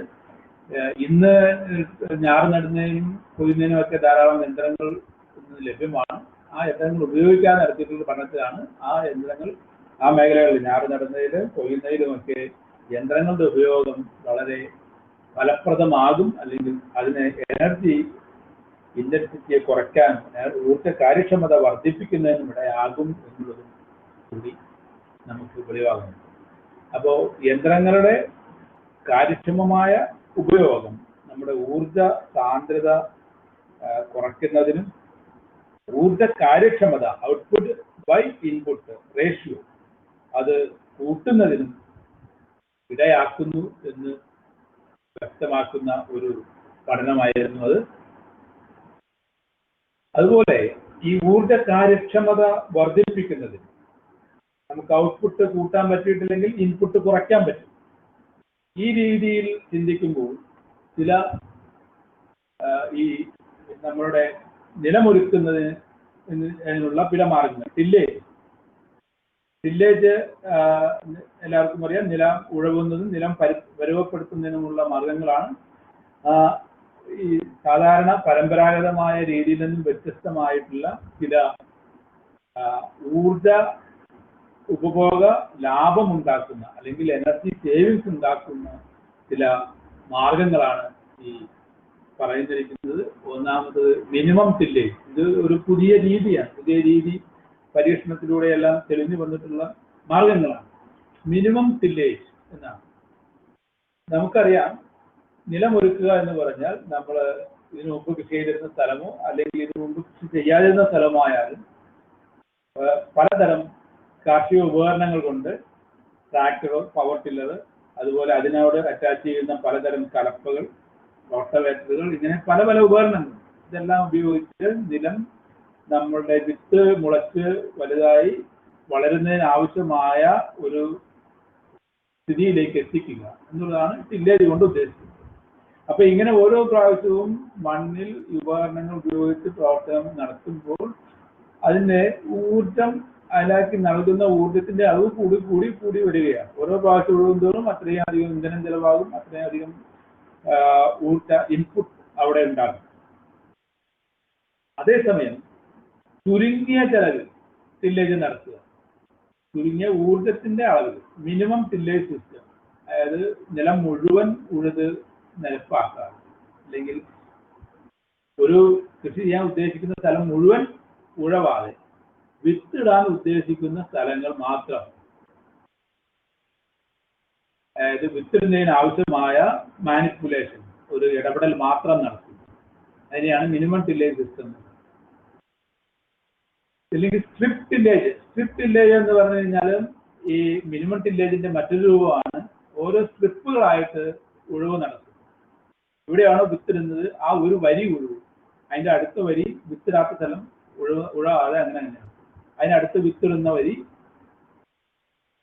ഇറക്കി മറിക്കും. ഇങ്ങനെ ഓരോ സ്ട്രിപ്പായിട്ട് ഈ ഉഴുത് മറിക്കുന്ന, ആവശ്യമുള്ള സ്ഥലം മാത്രമേ ഉള്ളൂ. മറ്റൊരു മാർഗമാണ് റോട്ടറി ടില്ലേജ്. റോട്ടറി ടില്ലേജ് എന്ന് പറഞ്ഞാൽ ഈ കറങ്ങുന്ന ബ്ലേഡുകളുള്ള റോട്ടവേറ്ററുകൾ പോലെയുള്ള ഉപകരണങ്ങൾ ആ റോട്ടറി ആക്ഷൻ കൊണ്ട് ഈ മണ്ണിനെ ഇളക്കുകയാണ്. അത് എങ്ങനെയാണ് മാറ്റം ഉണ്ടാക്കുന്നതെന്ന് ഞാൻ ഒന്നുകൂടി വിശദമായിട്ട് പറയാം. കാരണം കറങ്ങുന്ന ബ്ലേഡുകളിൽ പൊതുവിൽ അതിന്റെ പവർ കുറവ് മതി, അതിനെ വലിച്ചുകൊണ്ട് പോകാനുള്ള പവർ കുറവ് മതി. ബ്ലേഡിന്റെ കറക്കം കൊണ്ട് തന്നെ അതിന് മുന്നോട്ട് പോകാനുള്ള ഒരു പവർ കിട്ടും. അപ്പോൾ വലിക്കാനുള്ള പവർ കുറയുകയും അങ്ങനെ കുറച്ച് ഇന്ധനക്ഷമത അല്ലെങ്കിൽ ഇന്ധനക്ഷമത കൂട്ടുന്നതിനോ ഊർജത്തിന്റെ ഉപയോഗം കുറയ്ക്കുന്നതിനും സാധിക്കും. ഒന്നുകൂടി വിശദമായിട്ട് ഞാൻ റോട്ടവേറ്ററിനെ കുറിച്ച് പറയുമ്പോൾ ഒന്നും വിശദമാക്കി തരാം. മറ്റൊന്ന് മൾട്ടി ടില്ലേജ് ആണ്. മൾട്ടി ടില്ലേജ് എന്ന് പറഞ്ഞാൽ ഈ ഒരു കൊയ്ത്ത് കഴിഞ്ഞ പാടത്ത് അല്ലെങ്കിൽ ഒരു വിളവെടുപ്പ് കഴിഞ്ഞ കൃഷിഭൂമിയിൽ മുമ്പുണ്ടായിരുന്ന ക്രോപ്പിന്റെ അവശിഷ്ടങ്ങളെല്ലാം അതിന്റെ മേലെ തന്നെ ഇട്ടുകൊണ്ട്, അതായത് ജലാംശം നഷ്ടപ്പെടാതെ, ബാഷ്പീകരണം നഷ്ടപ്പെടാതിരിക്കാനുള്ള ഒരു മൽച്ച് പോലെയാക്കും. അതായത് നമ്മൾ നടത്തുന്ന ഉഴവ് പ്രവർത്തികൾ ഇവയെ പൂർണ്ണമായും നശിപ്പിക്കുന്നില്ല. കുറെ അധികം ഈ റെസിഡ്യൂസ്, ക്രോപ്പ് റെസിഡ്യൂസ് അവിടെ തന്നെ നിൽക്കാൻ അനുവദിക്കുകയും അല്ലെങ്കിൽ അവിടെ തന്നെ മേൽഭാഗത്ത് തന്നെ കിടക്കാൻ അനുവദിക്കുകയും ഒരു മൾച്ച് ഉണ്ടായിക്കഴിഞ്ഞാലുള്ള ഗുണം ബാഷ്പീകരണം കുറയ്ക്കുകയും ജലാംശം വർദ്ധിക്കുകയും ചെയ്യും.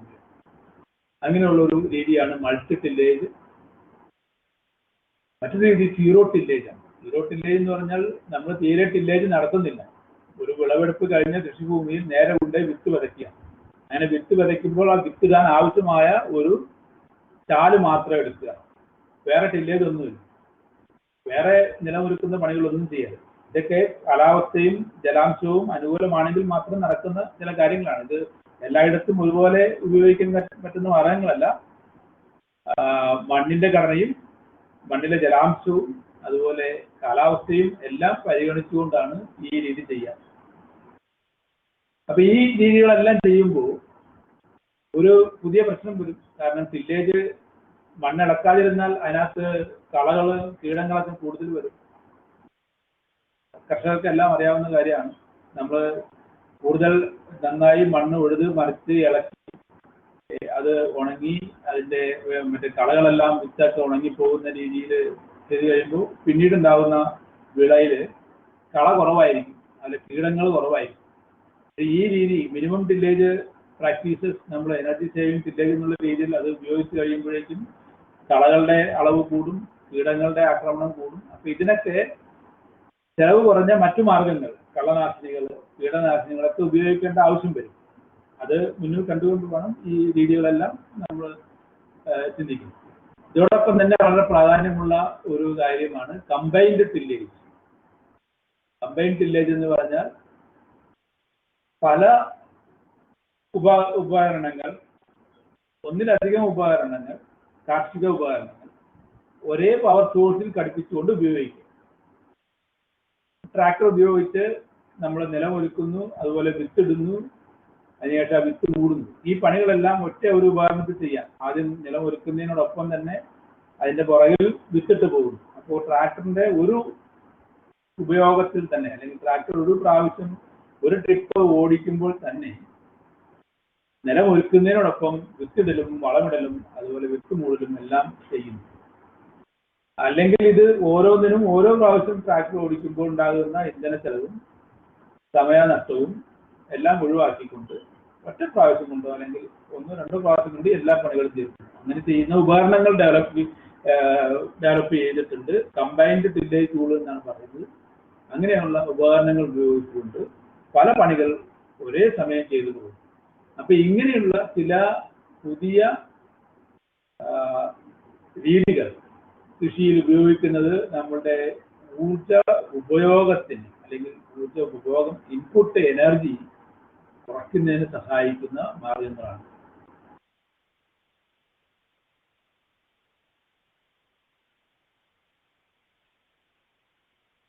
ഇനി ചില കാർഷിക ഉപകരണങ്ങൾ, അവയില് പ്രത്യേകതകൾ കൊണ്ട് തന്നെ ഊർജത്തിന്റെ ഉപയോഗത്തിൽ നമുക്ക് ലാഭം ഉണ്ടാക്കാൻ കഴിയും, അല്ലെങ്കിൽ എനർജി ഇൻപുട്ട് കുറയ്ക്കുന്നതിന് നമുക്ക് കഴിയും.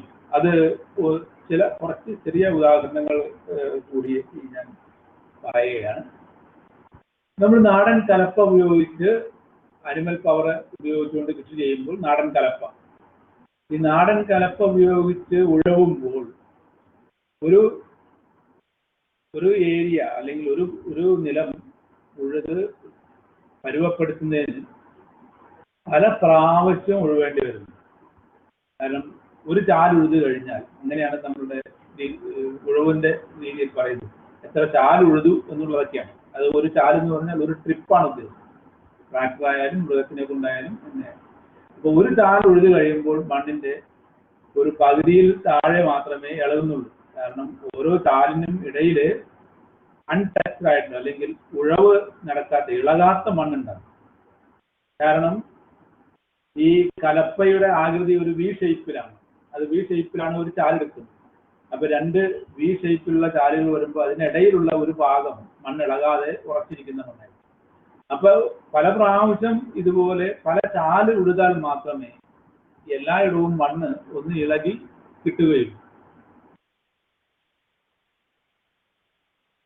എല്ലായിടവും മണ്ണ് ശരിക്കും ഇളകി കിട്ടുന്നതിന് പല ചാല് ഉഴവണം.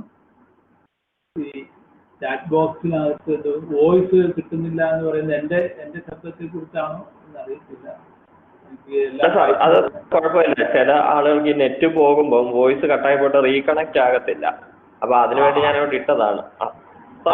ക്ലിയർ ആണ്. ഓക്കെ. അപ്പോ ഈ നാടൻ കലപ്പ ഉപയോഗിച്ച് ഒരു മണ്ണ് പൂർണ്ണമായി ഇളകി കിട്ടണമെങ്കിൽ ഒരു 4-5 ചാലെങ്കിലും ഉഴുവേണ്ടി വരും. കാരണം അതിന്റെ ആ കലപ്പയുടെ ഘടന അങ്ങനെയാണ്. അതേസമയം നമ്മളിപ്പോ ഒരു ആധുനിക കലപ്പയായിട്ടുള്ള മോൾഡ് ബോർഡ് കലപ്പ, അത് പലരും കേട്ടിട്ടുണ്ടാകും. മോൾഡ് ബോർഡ് കലപ്പ ഈ ചിത്രത്തിൽ കാണിച്ചിരിക്കുന്ന ഇതാണ് മോൾഡ് ബോർഡ് കലപ്പ എന്ന് പറയുന്ന കലപ്പ. ട്രാക്ടറിൽ ഉപയോഗിക്കുന്നതും പവർ ടില്ലറിൽ ഉപയോഗിക്കുന്നതും മൃഗങ്ങൾ ഉപയോഗിച്ച് ചെയ്യാവുന്നതും ഉണ്ട്. അതിന് പരിമിതമാണ് അതിന്റെ ഉപയോഗം എന്ന് മാത്രമാണ്. മോൾഡ് ബോർഡ് കലപ്പ. മോൾഡ് ബോർഡ് കലപ്പയുടെ ഘടന അടി പരന്നിരിക്കുകയാണ്. നാടൻ കലപ്പയുടെ വി ഷേപ്പിലുള്ള ഒരു അടിഭാഗം, കൂർത്തിട്ടുള്ള അടിഭാഗത്തിന് പകരം ഇത് പരന്നാണ് ഇരിക്കുന്നത്. പരന്നിരിക്കുമ്പോൾ ഇതെടുക്കുന്ന ചാലിന്റെ ഒരു സെക്ഷൻ എടുത്താൽ ദീർഘചതുരാകൃതിയിലായി. കാരണം ഒരു സ്ട്രിപ്പ്, ഒരു ചാല് എടുത്തു പോകുമ്പോൾ രണ്ടാമത്തെ ചാല് വരുന്നത് അതിനോട് ചേർന്ന് അതിന്റെ ഇടയിൽ ഇളകാത്ത മണ്ണ് ഉണ്ടാകില്ലെന്ന് ചുരുക്കം. ആ ഡിസൈൻ അല്ലെങ്കിൽ അതിന്റെ രൂപഘടനയിൽ തന്നെയുള്ള പ്രത്യേകത കൊണ്ട് ഒരു പ്രാവശ്യം ഉഴവുമ്പോൾ തന്നെ ആ രണ്ട് ചാലുകൾക്കിടയിൽ ഇളകാത്ത മണ്ണുണ്ടാവില്ല. അപ്പൊ ഇത് ഉപയോഗിച്ച് നാടൻ കലപ്പയ്ക്ക് പകരം മോൾഡ് ബോർഡ് കലപ്പ ഉപയോഗിക്കുമ്പോൾ നമുക്ക് ഉഴവിന്റെ എണ്ണം കുറയ്ക്കാം. എത്ര ചാല് നാടൻ കലപ്പ ഉപയോഗിച്ച് 4 ചാല് ഉഴുതെങ്കിൽ മോൾഡ് ബോർഡ് പവർ ഉപയോഗിച്ച് 1 കൂടിയാൽ 2 ചാല് ഉഴുതാൻ മതിയാകും. കൃത്യമായി ഉഴുവാണെങ്കിൽ ഒറ്റ ചാല് ഉഴുതാൽ തന്നെ ശരിയാകും. അങ്ങനെ അപ്പോൾ നമുക്ക് ഈ പലവട്ടം ഈ ഊർജ്ജ സ്രോതസ് അല്ലെങ്കിൽ ട്രാക്ടർ ഉപയോഗിക്കുന്നതിനുള്ള ഇന്ധന ലാഭം ഉണ്ടാകും. ട്രാക്ടറിൽ തന്നെ കൾട്ടിവേറ്റർ ഉപയോഗിച്ച് ചെയ്യുന്നതിന് പകരം അല്ലെങ്കിൽ ചിസൽ പ്ലൗ പോലെയുള്ള കൂടുതൽ ആഴത്തിൽ വർക്ക് ചെയ്യുന്ന പ്ലൗകൾ ഉപയോഗിക്കുന്നതിന് പകരം മോൾഡ് ബോർഡ് പ്ലൗ ഉപയോഗിക്കുമ്പോൾ മാറ്റം ഉണ്ടാകും. ഇനി ട്രാക്ടറിൽ തന്നെ ഉപയോഗിക്കുന്ന മറ്റൊരു കലപ്പയാണ് ഡിസ്ക് കലപ്പ.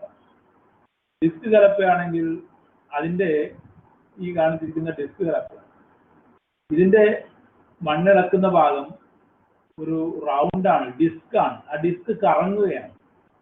ഈ കലപ്പ മുന്നോട്ട് വലിച്ചുകൊണ്ട് പോകുമ്പോൾ ഈ ഡിസ്ക് ഉരുണ്ടുരുണ്ട് കറങ്ങിയാണ് പോകുന്നത്.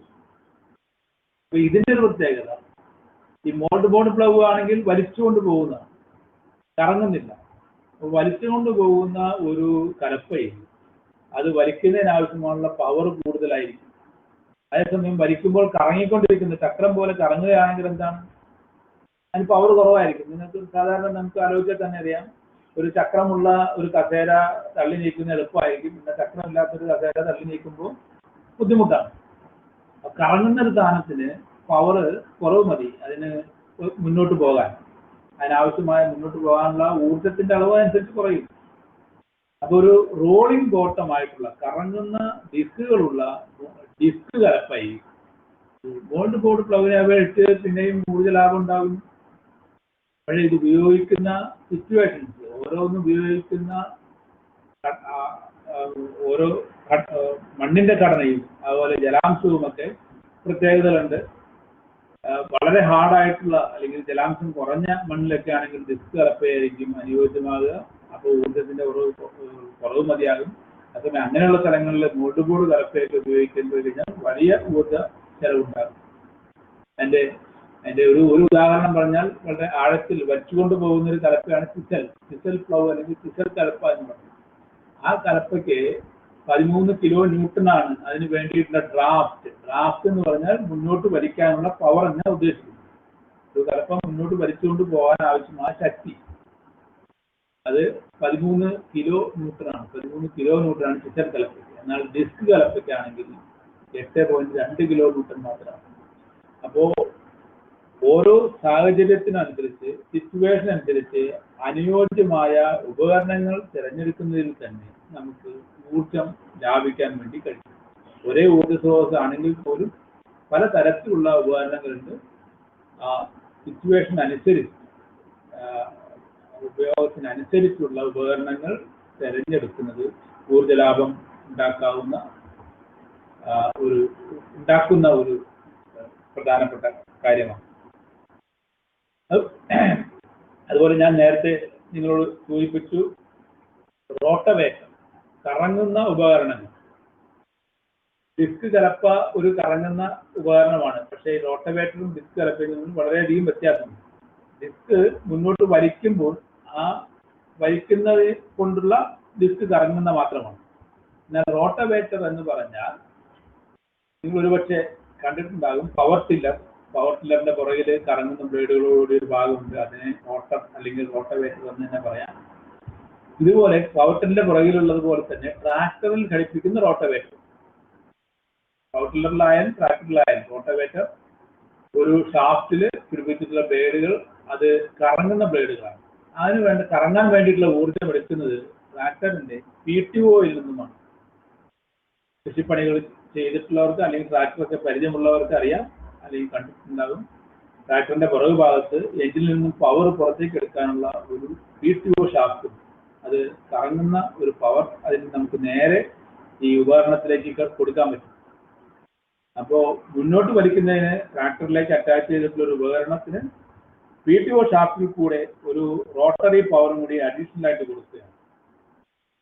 അപ്പോൾ മുന്നോട്ട് പോകുന്നതിനോടൊപ്പം ഈ ബ്ലേഡുകൾ, കറങ്ങുന്ന ബ്ലേഡുകൾ ഓരോ മണ്ണിനെ ഒരു ചെറിയ കഷ്ണങ്ങളായി അരിഞ്ഞ് പുറകിലേക്ക് തള്ളുകയാണ് ചെയ്യുന്നത്. അപ്പൊ ഈ റോട്ടവേറ്റർ ഉപയോഗിക്കുമ്പോഴുള്ള ഏറ്റവും വലിയ ഗുണം അതിന് സ്ലിപ്പ് ഇല്ല എന്നുള്ളതാണ്. നെഗറ്റീവ് സ്ലിപ്പ് എന്നാണ് പറയുന്നത്. നെഗറ്റീവ് സ്ലിപ്പ് എന്ന് പറഞ്ഞാൽ നിങ്ങൾക്ക് അറിയാം, സ്ലിപ്പ് ചെയ്യുക, ഒരു വണ്ടി മുന്നോട്ട് പോകുമ്പോൾ സ്ലിപ്പ് ചെയ്യുക എന്ന് പറഞ്ഞാൽ വീല് കറങ്ങിയാലും മുന്നോട്ട് പോകാതിരിക്കും. ഏത് വാഹനത്തിലായാലും അതാണ്. ഇപ്പൊ ചെളിയോ ഒക്കെ ഉള്ള സ്ഥലങ്ങളിൽ കൂടെ വണ്ടികൾ പോകുമ്പോൾ അല്ലെങ്കിൽ ട്രാക്ടറും ഒക്കെ പോകുമ്പോൾ വീല് കറങ്ങുന്നു എന്നാൽ മുന്നോട്ട് പോകാൻ പറ്റുന്നില്ല. അത് ഫ്രിക്ഷൻ കുറഞ്ഞിട്ട് സ്ലിപ്പായി പോകും. അങ്ങനെ സ്ലിപ്പ് ഉണ്ടാകുന്നത് നമുക്ക് ഊർജ്ജ നഷ്ടം ഉണ്ടാക്കുന്ന പ്രവർത്തനമാണ്.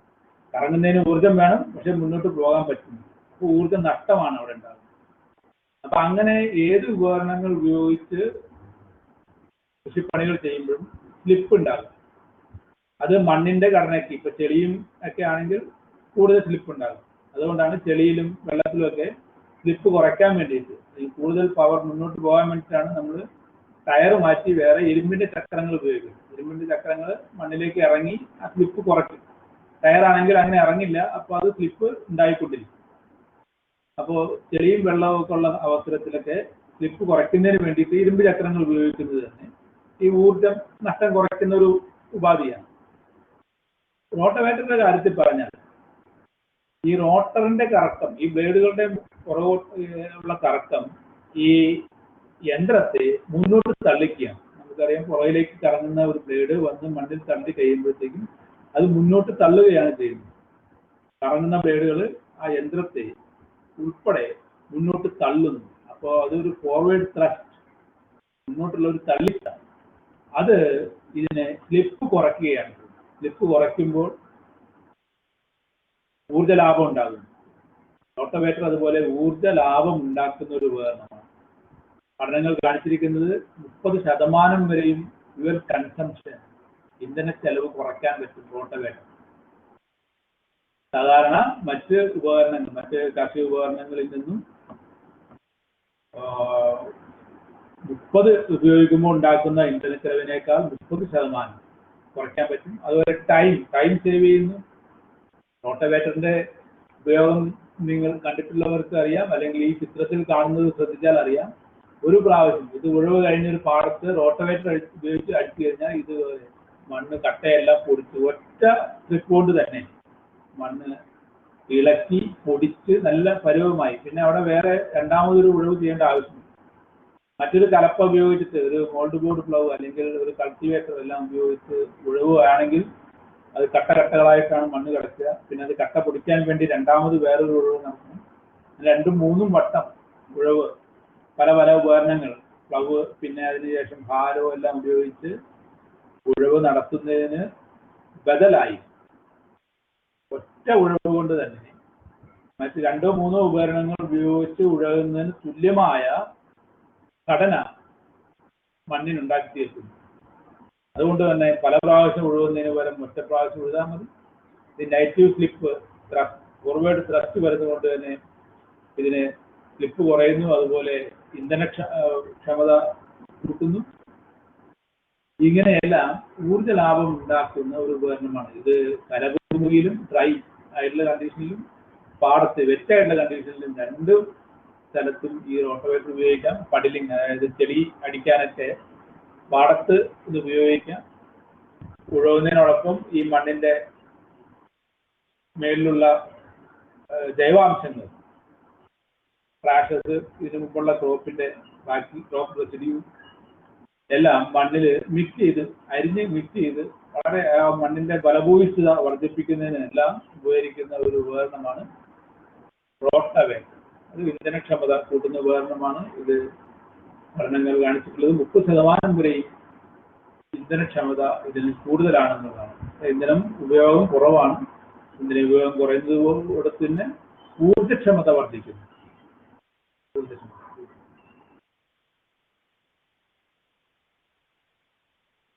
അതിൽ മറ്റൊരു ഉപകരണമാണ് സ്പേഡിംഗ് മെഷീൻ, അല്ലെങ്കിൽ കിളയ്ക്കുന്ന യന്ത്രം എന്നാണ്. ഇത് വളരെ താരതമ്യേന പുതിയ ഒരു യന്ത്രമാണ്. റോട്ടവേറ്ററുകൾ നമ്മുടെ മാർക്കറ്റിലേക്ക് ലഭ്യമായിട്ട് കുറേ നാളുകളായി, കൊല്ലങ്ങളായി. ഇതെന്താ 1-2 വർഷമായിട്ട് നമുക്ക് ലഭ്യമായിട്ടുള്ള ഒരു ഉപകരണമാണ്. ട്രാക്ടർ പോലെ തന്നെ, ട്രാക്ടറിൽ ഘടിപ്പിക്കുന്ന റോട്ടവേറ്റർ പോലെ തന്നെ ഈ PTOയിൽ നിന്നും പവർ എടുത്തിട്ട് ചെയ്യുന്നത്. ഇപ്പോൾ ഒരു കിളയ്ക്കുന്ന രൂപത്തിലാണ്. ഒരു സ്പേഡ് ഇവിടെ കുത്തിയിട്ട് ഇങ്ങനെ പുറകിലേക്ക് മണ്ണ് വലിച്ചെറിയുന്നു.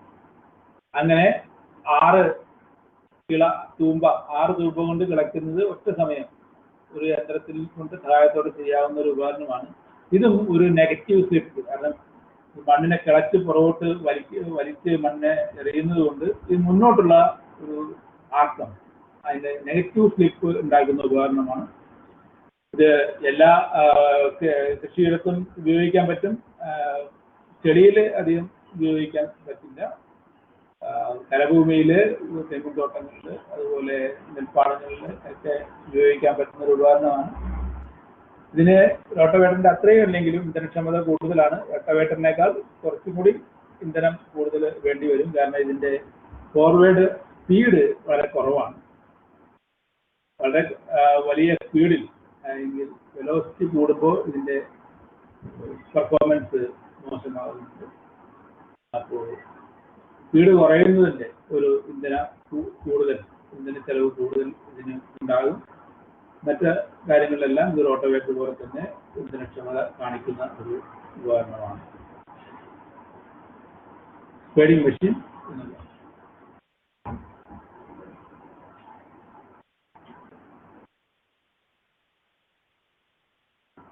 അതുപോലെ നേരത്തെ ഞാൻ സൂചിപ്പിച്ചു, ചെടിയിൽ കൂട്ടുന്നതിന് KGBയിൽ നമ്മൾ സാധാരണയായിട്ട് ഉപയോഗിക്കുന്നതാണ്. ട്രാക്ടറിൽ ഞാറ് നടുന്നതിന് മുമ്പായിട്ട് പാടം നിലമൊരുക്കുമ്പോൾ KGBയിൽ കൊണ്ടാണ് ചെളിയിൽ കൂട്ടുന്നത്. KGBയിൽ മണ്ണിന്റെ ഉള്ളിലേക്ക് ഇറങ്ങി മണ്ണിനെ കട്ട് ചെയ്ത് മുന്നോട്ട് പോകുന്നതിന് ഇത് സ്ലിപ്പ് ഉണ്ടാകുന്ന സ്ഥലങ്ങളിൽ KGVയിൽ ഉപയോഗിച്ചാണ് ഉഴുകുന്നതെന്ന് ഞാൻ പറഞ്ഞു. അപ്പോൾ സ്ലിപ്പ് കുറയ്ക്കുന്ന ഒരു ഉപകരണമാണ്. സ്ലിപ്പ് കുറയുമ്പോൾ തന്നെ ഇന്ധനക്ഷമത കൂടും, അതിൻ്റെതായ ഒരു രീതി. എന്നാൽ ഈ KGVയിൽ തനിയെ ഉപയോഗിക്കുന്നതിനേക്കാൾ നമ്മുടെ കാർഷിക സർവകലാശാലയിൽ വികസിപ്പിച്ചിട്ടുള്ള ഒരു പഡിലർ കൂടി നമുക്ക് ഇതിനോട് കൂട്ടി ഉപയോഗിക്കുകയാണെങ്കിൽ വളരെയധികം പ്രയോജനപ്രദമാണ്.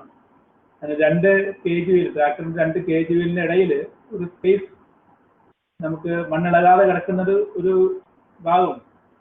ആ ഭാഗത്ത് കൂടി ഇതിന്റെ മണ്ണിളക്കുന്നതിന് ഈ ഹെലിക്കൽ ബ്ലേഡ് പഡിലർ എന്നുള്ള ഉപകരണം ഉപയോഗിച്ച് സാധിക്കും. അപ്പോൾ ഇല്ലെങ്കിൽ 2-3 ട്രിപ്പ് കൂടുതൽ വേണ്ട സ്ഥലത്ത് ഈ KGVനോടൊപ്പം ഈ ഹെലിക്കൽ ബ്ലേഡ് പഡിലർ എന്നാണ്, പഡിലർ എന്നാണ് അതിന്റെ പേര്. പഡിലർ എന്ന് പറഞ്ഞാൽ മണ്ണ് ചെളി ഇളക്കുന്നതിനുള്ള ഉപകരണമാണ്. ഹെലിക്കൽ ഒരു നീണ്ട ഇതാണ് ആ ഉപകരണത്തിന്റെ ചിത്രമാണിത്. അത് ഉപയോഗിക്കുന്നതിന്റെ ചിത്രമാണിത്. ഇത് 2 KGVയിലിനിടയിലുള്ള ആ ഒരു സ്പേസ് കൂടി മണ്ണിളക്കും. അപ്പൊ അത്രയും കുറവ് നമുക്ക് ട്രാക്ടറെല്ലാം ഇതിനകത്ത് ഉപയോഗിച്ചാൽ മതി എന്നുള്ളതാണ്. ഇന്ധനക്ഷമത കൂടും എന്നുള്ളതിന്, അല്ലെങ്കിൽ ഇന്ധന ലാഭം ഉണ്ടാകും, ഊർജക്ഷമത കൂടും എന്നുള്ളതിന് തർക്കമില്ല.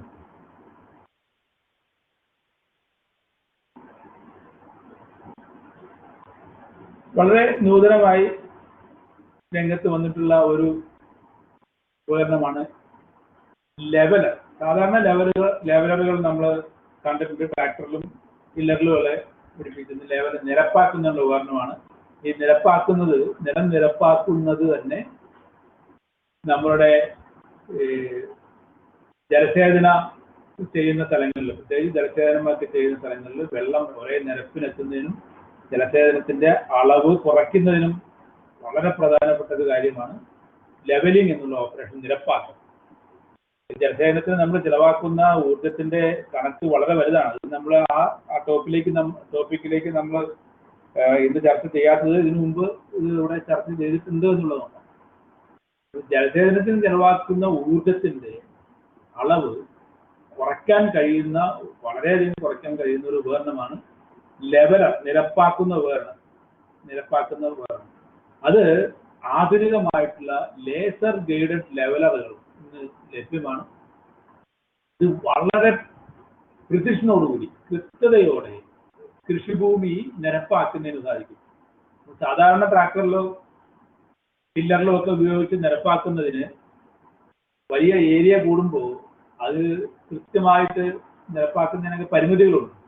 കാരണം ഓരോ സ്ഥലത്തും ട്രാക്ടറിന്റെയും ഒക്കെ ടയറൊക്കെ താഴ്ന്നു പോകുന്നതിനൊക്കെ അനുസരിച്ച് ഈ ലെവലിലൊക്കെ വ്യത്യാസം വരുന്നു. എന്നാൽ ലേസർ ഗൈഡഡ് ലെവലർ ഉപയോഗിച്ച് ചെയ്യുന്നത് ഒരു ലേസർ പ്രസരണി, നമ്മുടെ കരഭൂമിയിൽ ഒരു സ്ഥലത്ത് ഒരു ലേസർ പ്രസരണി വെച്ചിട്ടുണ്ടാകും.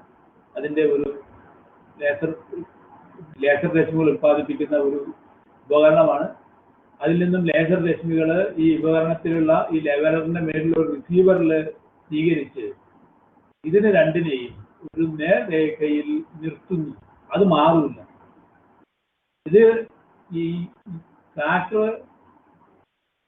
അതിന്റെ ടയറോ അല്ലെങ്കിൽ മണ്ണിലെ കുഴിയോ ഒക്കെ അനുസരിച്ച് ട്രാക്ടർ ഉയരും താഴും ഒക്കെ ചെയ്തു കഴിഞ്ഞാലും ഈ ലെവലർ എപ്പോഴും ഒരേ ഉയരത്തിലാണ്. അപ്പൊ അതിനനുസരിച്ച് ഈ ലെവൽ ചെയ്യുന്ന ഭൂമിയിൽ നിരപ്പ് ഒരേ ലെവലിൽ കിട്ടുകയും ചെയ്യും. ഇപ്പൊ ട്രാക്ടറിന്റെ ഉപയോഗത്തിൽ അല്ലെങ്കിൽ അതിന്റെ ചെലവിലുണ്ടാകുന്ന ഒരു ലെവലിങ് ഇവിടെ നഷ്ടപ്പെടുന്നില്ല എന്ന് ചോദിക്കും. അപ്പൊ വളരെ കൃത്യമായ ലെവലിങ്ങിലൂടെ ഏറ്റവും കുറഞ്ഞ വെള്ളം കൊണ്ട് ഏറ്റവും അധികം സ്ഥലത്ത് ജലസേചനം നടത്താൻ കഴിയും. അതിൻ്റെ ഊർജ ലാഭം എന്ന് പറഞ്ഞാൽ വളരെ കൂടുതലാണ്. അപ്പോൾ ഊർജ ലാഭം ഉണ്ടാക്കാൻ പറ്റുന്ന വളരെ പ്രധാനപ്പെട്ട ഒരു ഉപകരണമാണ് ലേസർ ഗൈഡഡ് ലെവലർ. അതുപോലെ ഇത് പലരും കണ്ടിട്ടുണ്ടാവും, കുഴിയെടുക്കുന്ന ഉപകരണമാണ്. ട്രാക്ടറിൽ നിങ്ങൾ കൈ കൊണ്ടൊക്കെ ഉപയോഗിക്കുന്ന ഉപകരണം കണ്ടിട്ടുണ്ട്. എന്നാൽ അതിനേക്കാളൊക്കെ വളരെയധികം പെട്ടെന്ന് ഒരു കുഴിയെടുക്കുന്നതിന് 3 മിനിറ്റ് മാത്രമാണ് സമയം. ഒരു കുഴിയെടുക്കാൻ മനുഷ്യാധ്വാനം കൊണ്ട് ചെയ്യുകയാണെങ്കിൽ ഒരു അര ദിവസത്തെ പണിയായിരിക്കും. അതിൽ ആവശ്യമായ വലുപ്പത്തിലുള്ള കുഴികൾ എടുക്കുന്നതിന് ഈ ട്രാക്ടറിൽ അറ്റാച്ച് ചെയ്യുന്ന ക്രോസ് ബോർഡ് ഡിഗറുകൾ വളരെ ഫലപ്രദമാണ്. ഇത് സാധാരണ അധികമായിട്ട് ഉപയോഗിച്ച് കാണാത്ത ഉപകരണങ്ങളാണ്. ഇത് പരിചയപ്പെടുത്തുന്നതിന് കൂടിയാണ് ഞാൻ ഈ പ്രസന്റേഷനിൽ ഉൾപ്പെടുത്തിയത്. നമ്മുടെ സമയം ഏതാണ്ട് അവസാനിക്കും. 2-3 ഉപകരണങ്ങൾ കൂടി ഓടിച്ച് പറഞ്ഞ് പോകാമെന്നാണ് കരുതുന്നത്. നിലം ഒരുക്കി കഴിഞ്ഞാൽ അതിൽ വിത്തിരുന്നതിന് മുമ്പ് ചാലെടുക്കുന്ന ഉപകരണമുണ്ട്. അതുപോലെ ബെഡ് ചാലെടുക്കുന്നതായാലും ഇതുപോലെ ബെഡ് എടുക്കുന്നതിന് നീണ്ട വീതി കൂടിയ ബെഡ് എടുക്കുന്നതിന് അതിനിടയിൽ ചാലുണ്ടാകും. ഇതിനുള്ള ഉപകരണങ്ങളുണ്ട്. ഇങ്ങനെ എല്ലാമുള്ള ഈ റിഡ്ജർ അല്ലെങ്കിൽ ബെഡ് ഫോർമർ ഇതെല്ലാം തനിയെ ഉപയോഗിക്കുന്നതിന് പകരം റിഡ്ജ് പ്ലാന്റർ എന്നുള്ള ഉപകരണം, ഇത് ഞാൻ നേരത്തെ സൂചിപ്പിച്ചതുപോലെയുള്ള ഒരു കമ്പൈൻഡ് ടൂളാണ്, കമ്പൈൻഡ് ടില്ലേജ് ടൂളാണ്. അതായത് മണ്ണില് ടില്ലേജ് ചെയ്ത് പരുവപ്പെടുത്തിയ മണ്ണിൽ വാരങ്ങൾ എടുക്കുന്നതിനുള്ള ഉപകരണത്തിനോടൊപ്പം തന്നെ വിത്തിടാനുള്ള ഒരു ഉപകരണം കൂടി അറ്റാച്ച് ചെയ്തിരിക്കും. അപ്പോൾ വാരം എടുക്കുന്നതിനോടൊപ്പം വിത്തിടുക, 2 പ്രവർത്തനങ്ങളും കൂടി കമ്പൈൻ ചെയ്തു വിത്തിട്ടാൽ വിത്ത് മൂടി അങ്ങനെ മുന്നോട്ട് പോകും. അപ്പോൾ വാരം എടുക്കുന്നതിന് ഇതല്ലായിരുന്നെങ്കിൽ നേരത്തെ കാണിച്ചിട്ടുള്ള റിഡ്ജറോ അല്ലെങ്കിൽ ബെഡ് ഫോർമറോ ഉപയോഗിച്ച് വാരം എടുക്കണം. അതിനുശേഷം വിത്തിടാനുള്ള മറ്റൊരു ഉപകരണം കൊണ്ടുപോകണം. അപ്പോൾ ഇതിനകത്ത് ഉണ്ടാകാവുന്ന ഊർജത്തിന്റെ ലാഭം മനസ്സിലാക്കാവുന്നതേ ഉള്ളൂ. ഇന്ധന ലാഭവും ഊർജത്തിന്റെ ഇൻപുട്ട് കുറയ്ക്കാനും പറ്റുന്നു. ഈ കമ്പൈൻഡ് ടൂളുകൾ എന്തായാലും ഇന്ധന ലാഭം ഉണ്ടാക്കുന്ന ഉപകരണങ്ങളാണ്. നേരത്തെ സീറോ ടില്ലേജിനെ കുറിച്ച് പറഞ്ഞു. സീറോ ടില്ലേജിന് ഉപയോഗിക്കുന്ന ഒരു ഉപകരണമാണ് സീറോ ടിൽ ഡ്രില്ലാണ്. ഇത് ഒറ്റ ഒരു ഡ്രില്ലാണ്. ഇതിനകത്ത് വിത്തിടുന്നതിനുള്ള ഒരു ചെറിയ ചാലെടുക്കാൻ വേണ്ടി മാത്രമുള്ള ഒരു ഓപ്പണറുകൾ, ഫറോ ഓപ്പണറുകളാണ് ഇവിടെ വച്ചിട്ടുള്ളത്. അപ്പോൾ ഇത് ഒഴിവ് നടത്താത്ത പാടത്തൊക്കെയാണ് സാധാരണ ഉപയോഗിക്കുന്നത് എന്നുള്ളത് കൊണ്ട് അതിൻ്റെ ഫറോ ഓപ്പണറുകൾക്ക് കുറച്ച് കൂടുതൽ ഫോഴ്സ് വേണ്ടി വരും. അപ്പോൾ അതിന് കുറച്ച് ബലം പെടുത്തിയിട്ടുള്ള ഫറോ ഓപ്പണറുകളാണ് ഇതിനകത്ത് ഉപയോഗിക്കുന്നത്. സീറോ ടിൽ ഡ്രില്ല് ഒരു ഇന്ധന ലാഭം ഉണ്ടാക്കുന്ന ഒരു ഉപകരണമാണ്. അതുപോലെ തന്നെ കമ്പൈൻ ഹാർവെസ്റ്റർ വളരെ വ്യാപകമായിട്ട് ഉപയോഗിക്കുന്നതാണ്, എല്ലാവർക്കും അറിയാവുന്നതാണ്. 3-4 കാർഷിക പ്രവർത്തനങ്ങൾ ഒന്നിച്ച് ചെയ്യുന്ന ഒരു ഉപകരണമാണ് അത് കമ്പൈൻ ഹാർവെസ്റ്ററും.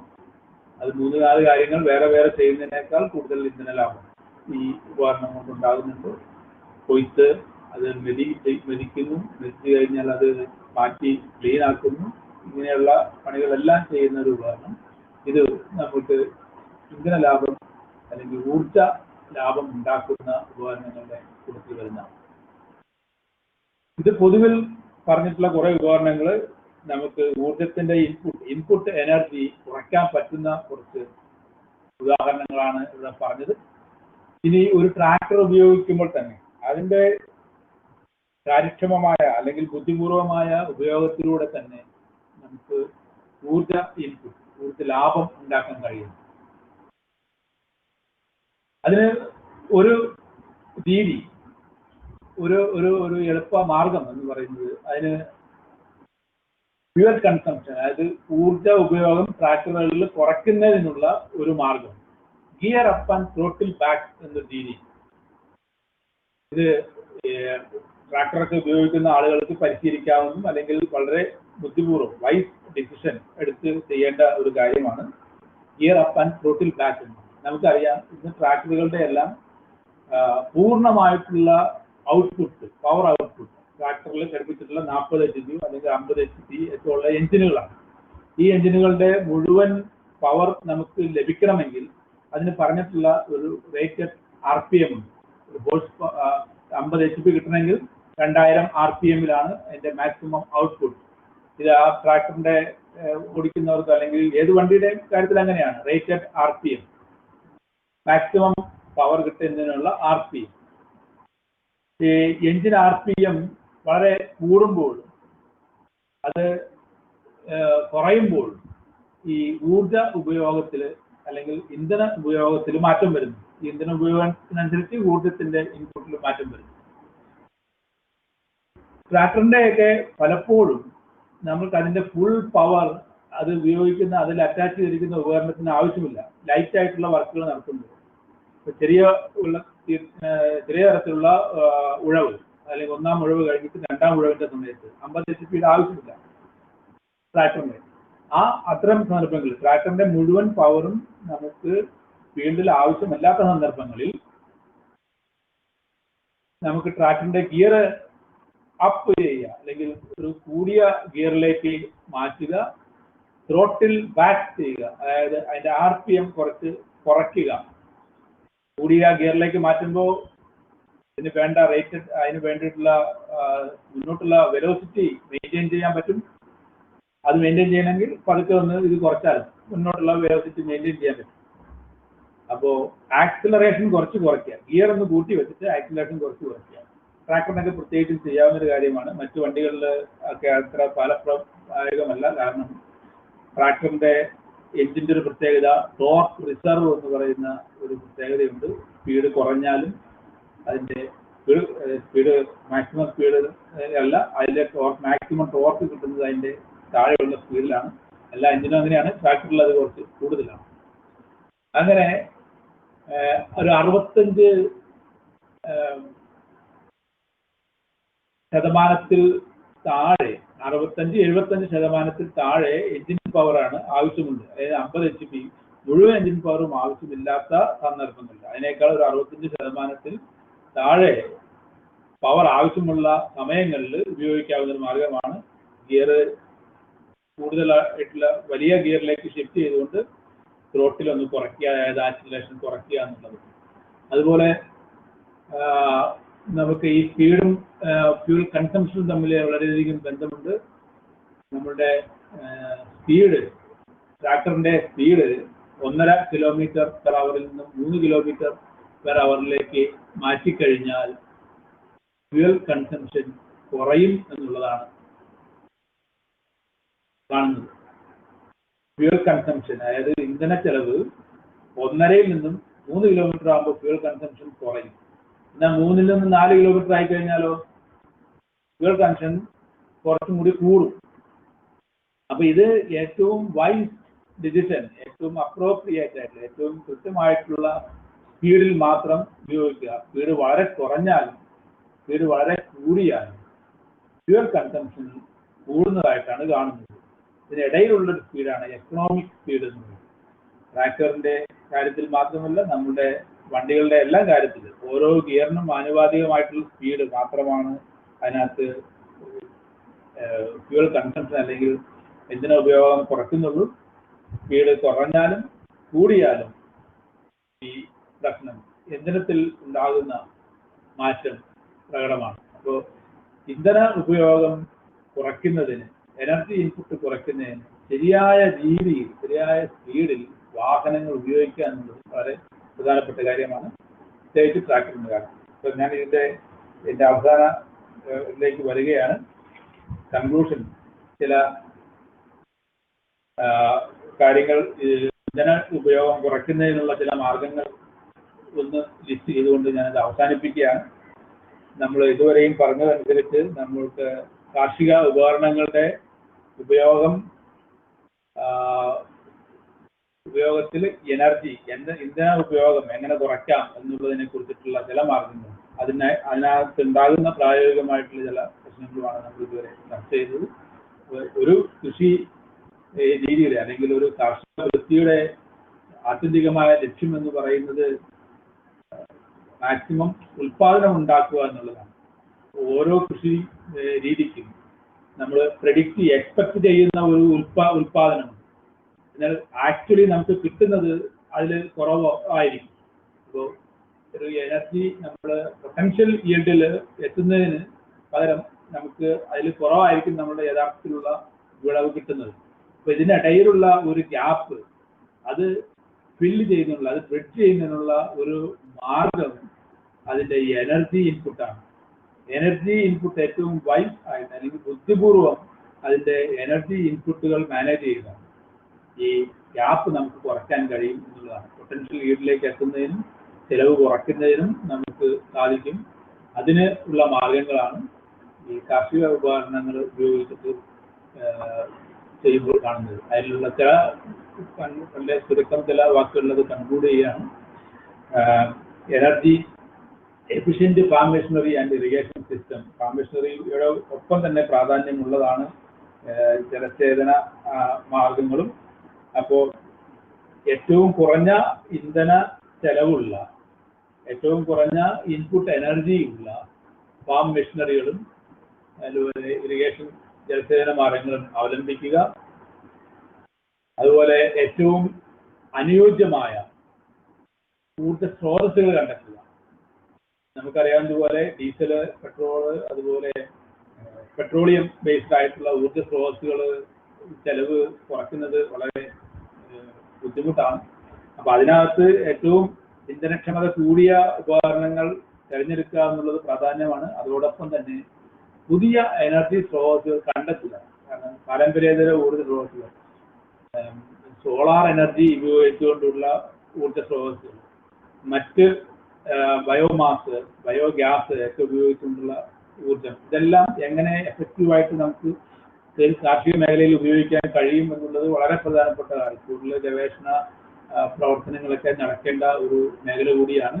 പ്രത്യേകിച്ച് സോളാർ എനർജി നമുക്ക് സൂര്യന്റെ ഊർജം ഉപയോഗിച്ച് ചെയ്യാവുന്നതിന് ശരിക്കും ഇപ്പോൾ വളരെ പരിമിതമാണ് ഉപയോഗം. അത് വളരെയധികം കൂട്ടി എങ്ങനെ ഉപയോഗിക്കാൻ കഴിയുമെന്നുള്ളത് ശരിക്കും ഗവേഷണം പ്രവർത്തനങ്ങൾ വേണ്ട ഒരു ഏരിയയാണ്. അതിൽ കൂടുതൽ ഊർജ സ്രോതസ്സുകൾ അതിൽ വേണ്ടി വരുന്നു. ഈ ഏറ്റവും ഊർജ സ്രോതസ്സുകളുടെ അതിന് മാച്ച് ചെയ്യുന്ന ഇംപ്ലിമെന്റിന്റെയും ഏറ്റവും ബുദ്ധിപൂർവമായ സെലക്ഷൻ, അതിന് ഉപയോഗിക്കുന്ന ഒരു ഇൻഡെക്സ് ആണ് energy efficiency classification index. Energy efficiency classification index അനുസരിച്ചിട്ടുള്ള കാർഷിക ഉപകരണങ്ങൾ അല്ലെങ്കിൽ ഊർജ സ്രോതസ്സുകൾ, എഞ്ചിനുകൾ, ട്രാക്ടറുകൾ, അപ്പൊ ഈ ഇങ്ങനെ നടത്തിയ പഠനങ്ങളുടെ അടിസ്ഥാനത്തിൽ ഓരോ ക്ലാസിഫിക്കേഷൻ ഉണ്ടാക്കിയിട്ടുണ്ട്. അതിനകത്ത് ഏറ്റവും എനർജി എഫിഷ്യന്റ് ആയിട്ടുള്ള ക്ലാസിഫിക്കേഷൻ നമുക്കറിയാം. നമ്മളിപ്പം ഫ്രിഡ്ജ് വാങ്ങുമ്പോഴും AC വാങ്ങുമ്പോഴും എല്ലാം അതിന്റെ സ്റ്റാർ റേറ്റിംഗ് നോക്കുന്നു. സ്റ്റാർ റേറ്റിംഗ് കൂടുന്നതനുസരിച്ച് അതിന് എനർജി ഊർജ ഉപയോഗം കുറവായി. ഇതുപോലെ തന്നെ ഒരു ക്ലാസിഫിക്കേഷൻ നമുക്ക് ഈ പവർ സോഴ്സുകളുടെ കാര്യത്തിലും ഉണ്ടാകും, അല്ലെങ്കിൽ അതിനൊരു സെലക്ഷൻ വേണം. അപ്പോൾ നമ്മളൊരു എഞ്ചിൻ അല്ലെങ്കിൽ ഒരു ട്രാക്ടറൊക്കെ വാങ്ങാൻ പോകുമ്പോൾ തന്നെ അതിനെ വ്യക്തമായ പഠനം നടത്തിയിട്ടുള്ള റിപ്പോർട്ടുകളുണ്ട്, എനർജി എഫിഷ്യൻസി ടെസ്റ്റ് റിപ്പോർട്ടുകളുണ്ട്. അത് നോക്കി അതിനകത്തുള്ള ക്ലാസിഫിക്കേഷൻ നോക്കി ഏറ്റവും എഫിഷ്യന്റ് ആയിട്ടുള്ള പവർ സോഴ്സസ്, അതുപോലെ അതിന് മാച്ച് ചെയ്യുന്ന ഇംപ്ലിമെന്റ്സ് എല്ലാം ഉപയോഗിക്കണം. അതുപോലെ ഈ മെഷീനറിയും എല്ലാം ചെലവ് കൂടുതലാണ് അല്ലെങ്കിൽ ഇന്ധന ഉപയോഗം കൂടുതലാണ് എന്ന് പറഞ്ഞ് മാറ്റി നിർത്താൻ നമുക്ക് പറ്റില്ല. ഇന്നത്തെ ആധുനിക കൃഷി രീതിയിൽ അതില്ലാതെ പ്രവർത്തിക്കാൻ പറ്റില്ല. അപ്പോൾ ഇത് ചുരുങ്ങിയ ചെലവിൽ ഇത് കർഷകർക്ക് ലഭ്യമാക്കുന്നതിന് ഇത് ഗവൺമെന്റ് അല്ലെങ്കിൽ പോളിസി മേക്കേഴ്സ് എടുക്കേണ്ട ഒരു രീതിയാണ്. ഇന്നിപ്പോൾ കുറെ ചെയ്തു വരുന്നുണ്ട്. പബ്ലിക് ഉടമസ്ഥതയിലുള്ള കാർഷിക ഉപകരണങ്ങൾ, അതുപോലെ അവ തന്നെ ചുരുങ്ങിയ ചെലവിൽ ലഭ്യമാക്കുന്നുള്ള നടപടികൾ ഉണ്ടാകണം. അതുപോലെ പുതിയ സാങ്കേതിക വിദ്യകളുടെ ഈ കാർഷിക ഉപകരണങ്ങളുടെ കാര്യത്തിൽ മാത്രമല്ല, അതിനോടനുബന്ധിച്ചിട്ടുള്ള ചില കാര്യങ്ങളും കൂടിയുണ്ട്. പുതിയ സാങ്കേതിക വിദ്യകളുടെ ഏറ്റവും ബുദ്ധിപൂർവമായ ഉപയോഗം, അതായത് ഏറ്റവും നല്ല രീതിയിൽ എനർജി എഫിഷ്യന്റ് ആയിട്ടുള്ള രീതിയിൽ ഉപയോഗിക്കുക. അതുപോലെ വെള്ളം കുറവുള്ള വിളകളെ പ്രോത്സാഹിപ്പിക്കുക എന്നുള്ളത് വളരെ പ്രധാനപ്പെട്ട ഒരു കാര്യമാണ്. കാരണം വെള്ളം നമുക്ക് ദൗർലഭ്യമാവുകയാണ്. ഗ്രൗണ്ട് വാട്ടറൊക്കെ നമുക്ക് മാക്സിമം എക്സ്പ്ലോയിറ്റ് ചെയ്തുകൊണ്ടിരിക്കുകയാണ്. അപ്പോൾ കുറഞ്ഞ ചിലവിൽ കൂടുതൽ ഉൽപ്പാദനം, കുറഞ്ഞ വെള്ളത്തിൽ കൂടുതൽ ഉൽപ്പാദനം ഉണ്ടാക്കുന്ന വിളകൾ, നെൽകൃഷി, അങ്ങനെ ചില വിളകളും നമുക്ക് ഒഴിവാക്കാൻ പറ്റും. പക്ഷെ അപ്പോൾ ജലസേചനം ഏറ്റവും കാര്യക്ഷമമായി നടത്താൻ പറ്റും. അതുപോലെ ഇൻപുട്ട് കോസ്റ്റ് കുറയ്ക്കുന്ന സ്രോതസ്സുകൾ എല്ലാ കാര്യത്തിലും, ഫെർട്ടിലൈസറിന്റെ അളവിൽ, കീടനാശിനികളുടെ അളവിൽ, ഇതുപോലെ എല്ലാം കുറവ് വരുത്തുന്ന ഇൻപുട്ട് കോസ്റ്റ് കുറയ്ക്കുക. അങ്ങനെയാണ് എനർജി എഫിഷ്യന്റ് ആക്കാൻ പറ്റുന്നത്. അതുപോലെ ഈ നമ്മളുടെ ഇന്ധനവും അതുപോലെ രാസവളങ്ങൾ എല്ലാം കുറഞ്ഞ ചെലവിൽ ലഭ്യമാക്കാൻ പറ്റും. ഇങ്ങനെ നിരവധി കാര്യങ്ങളുണ്ട്. നമ്മൾ നോക്കുകയാണെങ്കിൽ ഒരു പറ്റം കാര്യങ്ങൾ നമുക്ക് ഇതുപോലെ ലിസ്റ്റ് ചെയ്യാൻ പറ്റും. ചുരുങ്ങിയത് ഇങ്ങനെയുള്ള കാര്യങ്ങളെല്ലാം ശ്രദ്ധിച്ചുകൊണ്ട് നമുക്ക് കാർഷിക മേഖലയിലെ ഈ എനർജി ഉപയോഗം കുറച്ചുകൊണ്ട് ഉൽപാദനം വർദ്ധിപ്പിക്കുന്നതിനുള്ള മാർഗങ്ങൾ നടത്താൻ പറ്റും. വളരെ കുറഞ്ഞ സമയം കൊണ്ട് കുറെ കാര്യങ്ങൾ പറയാൻ ശ്രമിച്ചത് നിങ്ങൾക്ക് എത്രമാത്രം ഫലപ്രദമായി എന്ന് അറിയില്ല. ഞാൻ ഇത് ചോദിച്ച എല്ലാവർക്കും നന്ദി പറയുന്നു. ധാരാളം ക്വസ്റ്റ്യനുകൾ വന്നിട്ടുണ്ട്. സാർ ക്വസ്റ്റ്യൻസ് നമുക്ക് നോക്കാവുന്നോ? നോക്കാം. സാർ സമഗ്രമായി തന്നെ എല്ലാ സ്ഥലവും കടന്നുപോയിട്ടുണ്ട്. ഞാൻ വേണമെങ്കിൽ ക്വസ്റ്റ്യൻ ഒന്ന് മുകളിൽ നിന്ന് എടുത്ത് വായിക്കാം. പ്രധാനപ്പെട്ട ക്വസ്റ്റ്യൻസ് എന്ന് പറഞ്ഞാൽ നമുക്കത് വേഗത്തിലൊന്ന്. ഓക്കെ. ഇത് ഈ സോഫ്റ്റ്വെയറിന് ചെറിയ എന്താ പ്രശ്നമുള്ള ക്വസ്റ്റ്യൻസ് ഡബിളിങ് വന്നിട്ടുണ്ട്. ഞാനപ്പോൾ അത് സെലക്ട് ചെയ്ത് വായിക്കാം.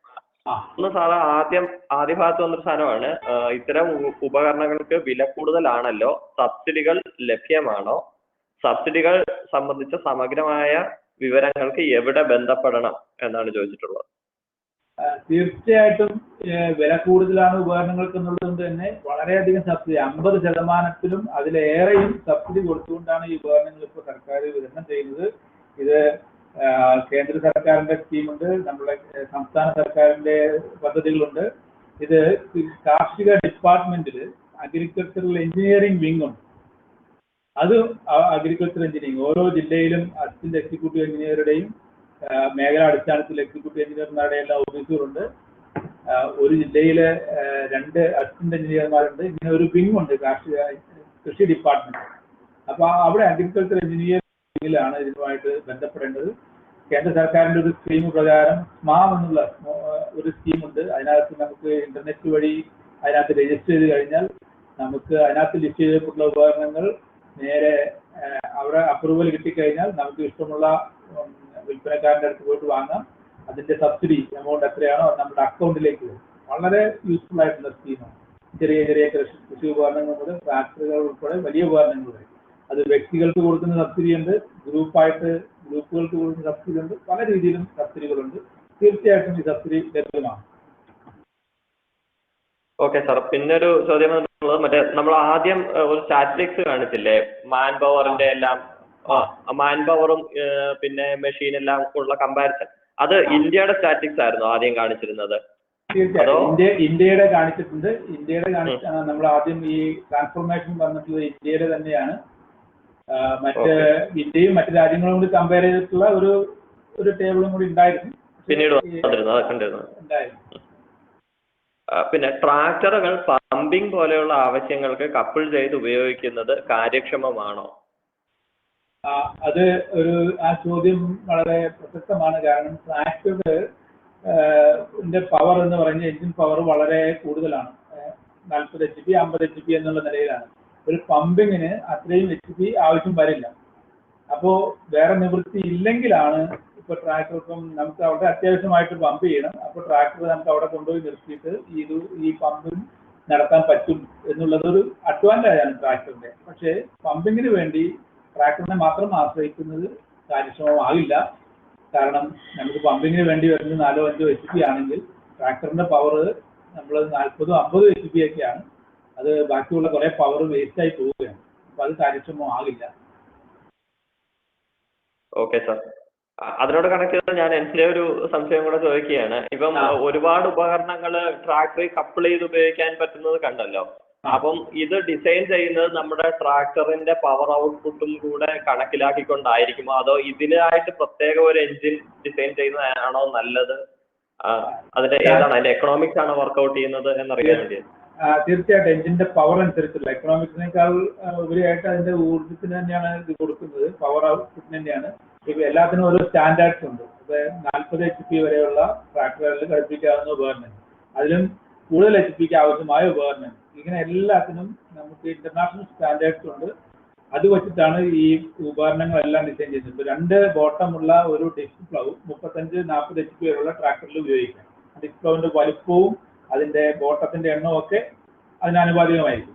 അതിന് 50-55 HP ഉള്ള ട്രാക്ടർ ആണെങ്കിൽ നമുക്ക് 3 ബോട്ടമോ 4 ബോട്ടമോ ഉപയോഗിക്കാൻ പറ്റും. പക്ഷെ ഇതൊക്കെ നിലവിലുണ്ടെങ്കിലും നമുക്ക് സാധാരണ സംഭവിക്കുന്ന ഒരു പ്രശ്നം, നമുക്ക് ചെറിയ ഉപകരണം കൂടുതൽ കപ്പാസിറ്റി ഉള്ള ട്രാക്ടറിൽ നമ്മൾ ഘടിപ്പിച്ച് ഉപയോഗിക്കും. അപ്പൊ നമുക്ക് അത് കാര്യക്ഷമത അതിന്റെ എഞ്ചിൻ ഔട്ട്പുട്ട് അല്ലെങ്കിൽ ഈ പവർ ഇൻപുട്ട് കുറയ്ക്കാൻ പറ്റില്ല. കാരണം ഈ 40 HP ഉപയോഗിക്കാവുന്ന ഒരു ഉപകരണം നമ്മൾ 50 HP ഉള്ള ഒരു ട്രാക്ടറിൽ ഘടിപ്പിക്കുമ്പോൾ അതിന്റെ കുറെ അധികം നഷ്ടം വരും. അപ്പൊ അങ്ങനെയുള്ള സന്ദർഭങ്ങളിലൊക്കെയാണ് നമുക്ക് ഞാൻ പറഞ്ഞ പോലെ gear up and throttle back എന്നുള്ള രീതി, അത് ആ വൈസ് ആയിട്ട് ഉപയോഗിക്കുന്നെങ്കിൽ ആ ട്രാക്ടർ ഡ്രൈവർ ഒരു എക്സ്പീരിയൻസ് ആളാണെങ്കിൽ അവർക്ക് കുറച്ച് അതിന് ലാഭം ഉണ്ടാക്കാൻ പറ്റും. കാരണം 50 HP ഇതിന് ആവശ്യമില്ല, 40 HP ഉപയോഗിക്കാവുന്ന ഒരു ഉപകരണമാണ്. അപ്പോൾ നമുക്ക് അത്രയും പവർ ഉപയോഗിക്കാം, അത്രയും എഞ്ചിൻ RPM കൂട്ടാതെ നമുക്ക് കുറച്ച് RPM കുറച്ച് ഒരു 60-65% താഴെ പവറാണ് അതിന് ആവശ്യമുള്ളൂ എങ്കിൽ ആ രീതി പരിഹരിക്കാം. അതിനൊരു മാർഗം കൂടി ഞാൻ പറഞ്ഞിട്ടുണ്ട്. Okay okay sir. പിന്നെ ഓൾഡ് സ്റ്റാറ്റിസ്റ്റിക്സ് എന്ന് പറഞ്ഞ് നമ്മളെ statistics for India old statistics എന്ന് പറഞ്ഞാൽ ഓൾഡ് എന്ന് പറഞ്ഞാൽ ഞാനിപ്പോ 2010 വരെ 13 വരെയുള്ള സ്റ്റാറ്റിസ്റ്റിക്സ് ഒക്കെ അതിനകത്ത് കിട്ടിയിട്ടുണ്ടായിരുന്നു. ഏറ്റവും പുതിയത് എനിക്ക് നോക്കിയിട്ട് കിട്ടിയിട്ടില്ല, ശരിയാണ്. ഏറ്റവും റീസെന്റ് ആയിട്ടുള്ള സ്റ്റാറ്റിസ്റ്റിക്സ് ഇതൊക്കെ പല പഠനങ്ങളിലും അതുപോലെ ജേർണലുകളിലും ഒക്കെ വരുന്നതാണ്. നമ്മൾ പല രീതിയിൽ നോക്കി എടുത്തിട്ട് ഇപ്പൊ ഏറ്റവും ലേറ്റസ്റ്റ് ആയിട്ട് 2013 ശേഷമുള്ള സ്റ്റാറ്റിസ്റ്റിക്സ് ഒന്നും കിട്ടിയിട്ടില്ലായിരുന്നു. അത് കൂടുതൽ നോക്കി കണ്ടുപിടിക്കാൻ പറ്റുന്നതാണ്. അത് ഞാൻ ഇതിനകത്ത് ഉപയോഗിക്കാൻ പറ്റിയിട്ടില്ല, അത് കുറവാണ്. 13 വരെയുള്ളതൊക്കെ ഉപയോഗിച്ചിട്ടുണ്ട്, 14 വരെയുള്ളത് ഉപയോഗിച്ചിട്ടുണ്ട്. പിന്നെ വന്നൊരു ചോദ്യം, ട്രാക്ടർ, ടില്ലർ എന്നിവയുടെ കാലപ്പഴക്കം ഇന്ധനക്ഷമതയെ ബാധിക്കുമോ? എത്ര കാലം മെച്ചപ്പെട്ട രീതിയിൽ ഉപയോഗിക്കാം? തീർച്ചയായിട്ടും ട്രാക്ടർ, ടില്ലറിന്റെ മാത്രമല്ല എല്ലാ വണ്ടികളുടെയും കാലപ്പഴക്കം അതിന്റെ ഇന്ധനക്ഷമതയെ ബാധിക്കും. അപ്പോൾ എഞ്ചിൻ കൃത്യമായിട്ടുള്ള സർവീസിങ് നടത്തുകയാണെങ്കിൽ അതിന്റെ ഇന്ധനക്ഷമത നമുക്ക് ഒരുവിധമൊക്കെ മെയിൻറ്റെയിൻ ചെയ്യാം. ട്രാക്ടറിന്റെയൊക്കെ ലൈഫ് പറയുന്നത് പണ്ടാണെങ്കിൽ 10 വർഷം എന്നൊക്കെ ആയിരുന്നു, ഇപ്പൊ 12-15 വർഷമൊക്കെയാണ് അതിന്റെ ഒരു ലൈഫ് പീരീഡ് പറയുന്നത്. കാരണം മറ്റ് നമ്മൾ റോഡിൽ ഉപയോഗിക്കുന്ന വെഹിക്കിൾ പോലെ അത്രയും കാലം ഇത് എഫക്റ്റീവായിട്ട് യൂസ് ചെയ്യാൻ പറ്റില്ല. കാരണം കൂടുതൽ അഡ്വൈസ് ആയിട്ടുള്ള മണ്ണിലും ചെടിയിലൊക്കെ ഉപയോഗിക്കുന്ന ഉപകരണങ്ങളാണ്. അപ്പോൾ പരമാവധി 12 മുതൽ 15 വരെയാണ് ഇതിന്റെ കാലപ്പഴക്കം പറയുന്നത്. തീർച്ചയായിട്ടും കാലപ്പഴക്കം ഇന്ധനക്ഷമതയെ ബാധിക്കും. കൃത്യമായിട്ട് മെയിൻറ്റെയിൻ ചെയ്യുകയാണെങ്കിൽ ഒരു പരിധി വരെയൊക്കെ അത് കുറയ്ക്കാൻ പറ്റും. ഓക്കെ. പിന്നെ വന്ന ചോദ്യം, sir want to know about the width of operation of spreading machine and HP required for operating this. Cost of this equipment. Spreading machine. Spreading machine. Spreading machine is of 1 to 1.2 meter. 6 സ്പേഡുകളാണ് അതിനകത്ത് വരുന്നത്. 1.2 meter is the maximum width of operation of spreading machine, and it requires minimum 50 HP tractor, and that it requires a lower speed of. അതിനായിട്ട് law ഫാസ്റ്റിലൊക്കെയാണ് ഇത് ഉപയോഗിക്കാൻ പറ്റുന്നത്. അതിന്റെ HP rating അറിയുമോ? HP 50 HP ഉള്ള ട്രാക്ടറെങ്കിലും വേണം, മിനിമം 50 HP വേണം. Okay. അതിന്റെ കോസ്റ്റും ചോദിച്ചിട്ടുണ്ട്. കോസ്റ്റ് 2 ലക്ഷം രൂപയുടെ അടുത്താണ് വരുന്നത്. 2 ലക്ഷം രൂപ, അറൌണ്ട് 2 lakhs. ചെറിയ മാറ്റങ്ങളുണ്ടാവും. ഓക്കെ. അടുത്തൊരു ചോദ്യം വന്നിട്ടുള്ളത്, status of per hectare farm availability of Kerala. മറ്റേ പവർ അവൈലബിലിറ്റി പെർ ഹെക്ടർ നമ്മൾ ആദ്യം പറഞ്ഞിട്ടുണ്ടായിരുന്നു. അത് കേരളത്തിലെ നിലവിൽ 1.6 കിലോവാട്ട് പെർ ഹെക്ടർ ഒക്കെയാണ്, 2-ൽ താഴെയാണ്. അത് ഇന്ത്യയിലെ തന്നെ ഏറ്റവും കുറഞ്ഞ വാല്യൂ ആണോ അതോ ഇതിൽ താഴെയുള്ള? ഏറ്റവും കുറഞ്ഞല്ല, കേരളത്തിൽ കുറച്ച് കൂടുതലാണ്. ഇന്ത്യയിൽ ഏറ്റവും കൂടുതലുള്ളത് പഞ്ചാബ്, ഹരിയാന എന്നുള്ള സംസ്ഥാനങ്ങളിലാണ്. അത് ദേശീയ ശരാശരിയേക്കാൾ വളരെ കൂടുതലാണ്. നമ്മുടെ ദേശീയ ശരാശരി കുറവാണ്, ഏറ്റവും കുറവാണ്. വേറെ solar assisted knapsack sprayers are available in the market എന്ന് ചോദിച്ചിട്ടുണ്ട്. വന്നിട്ടുണ്ട്, ഞാൻ അത് ചിത്രങ്ങളും ഒക്കെ ഞാൻ കണ്ടിട്ടുള്ളൂ, നേരിട്ട് ഉപയോഗിച്ചിട്ടില്ല. സോളാർ അസിസ്റ്റഡ് എന്ന് പറഞ്ഞു കഴിഞ്ഞാൽ അതിന്റെ എത്ര സമയം നിൽക്കുന്നു എന്നുള്ളതൊക്കെ പ്രശ്നങ്ങളുണ്ട്. കാരണം ചെറിയ സോളാർ പാനലാണ് നമുക്ക് അതിനകത്ത് ഉപയോഗിക്കാൻ പറ്റുന്നുള്ളൂ. അപ്പോൾ ചാർജ് ചെയ്തൊരു ബാറ്ററി, അതിന്റെ ചാർജ് നിലനിർത്തുന്നതിന് വേണ്ടിയിട്ട് സോളാർ പവർ ഉപയോഗിക്കുന്നു എന്നുള്ളതാണ് ഞാൻ മനസ്സിലാക്കുന്നത്. മാർക്കറ്റിലുണ്ട്, നിങ്ങൾക്ക് ഇന്റർനെറ്റ് വഴിയൊക്കെ സെർച്ച് ചെയ്താൽ കാണാൻ പറ്റും. അവസാനമായിട്ടൊരു ചോദ്യം വന്നിട്ടുള്ളത്, John ഡീറി 5038 model can be suitable for spading machine. തീർച്ചയായിട്ടും Y038-ന് 50 HP-ന് മേലെയാണ് അത് ട്രേഡിംഗ് മെഷീൻ ഉപയോഗിക്കാൻ പറ്റും. ഓക്കെ, വളരെ ഇന്ററാക്റ്റീവ് ആയിട്ടുള്ള സെഷൻ ആണെന്ന് കരുതുന്നു. ധാരാളം സംശയങ്ങൾ ഇപ്രാവശ്യം വന്നിട്ടുണ്ടായിരുന്നു.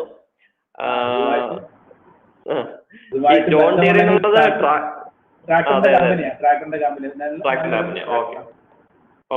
ഓക്കെ. അപ്പൊ നമുക്ക് അവസാനിപ്പിക്കാമെന്ന് തോന്നുന്നല്ലേ സാർ? തീർച്ചയായിട്ടും. ഞാനിത് കുറച്ചും കൂടിയും വിശദമായിട്ട് പറയാവുന്ന കാര്യങ്ങളും ഒക്കെ ഉണ്ട്. എന്നാലും ഒന്ന് ഓടിച്ച് തീർക്കുകയായിരുന്നു. അപ്പോൾ താല്പര്യമുള്ളവർക്ക് ഇൻട്രസ്റ്റിംഗ് ആയിട്ടുണ്ടാകാം.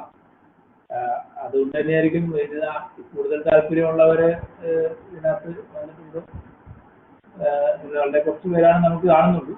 എന്തായാലും ഉള്ളവർക്ക് അത് പ്രയോജനപ്പെട്ടു എന്ന് കരുതുന്നു. എല്ലാവർക്കും ഞാൻ പ്രത്യേകിച്ച് ഈ എനർജി മാനേജ്മെന്റ് സെന്ററിനും ഇജാസിനും എൻ്റെ വ്യക്തിപരമായ നന്ദി അറിയിക്കുകയാണ്. ഓക്കെ സാർ, നന്ദി സാർ. കേരള യൂണിവേഴ്സിറ്റിയിലെ ഒരുപാട് പ്രൊഫസർമാർ നമ്മളോടൊപ്പം ഈ പരിപാടിയിൽ സഹകരിക്കുന്നുണ്ട്. അക്കൂട്ടത്തിൽ സുരേഷ് സാറും നമുക്ക് നല്ലൊരു അവതരണം ഇവിടെ എടുക്കുകയുണ്ടായി. എന്തായാലും ഈ അവതരണത്തിന്റെ ഫുൾ റെക്കോർഡിങ് നമ്മുടെ EMC യുടെ യൂട്യൂബ് ചാനൽ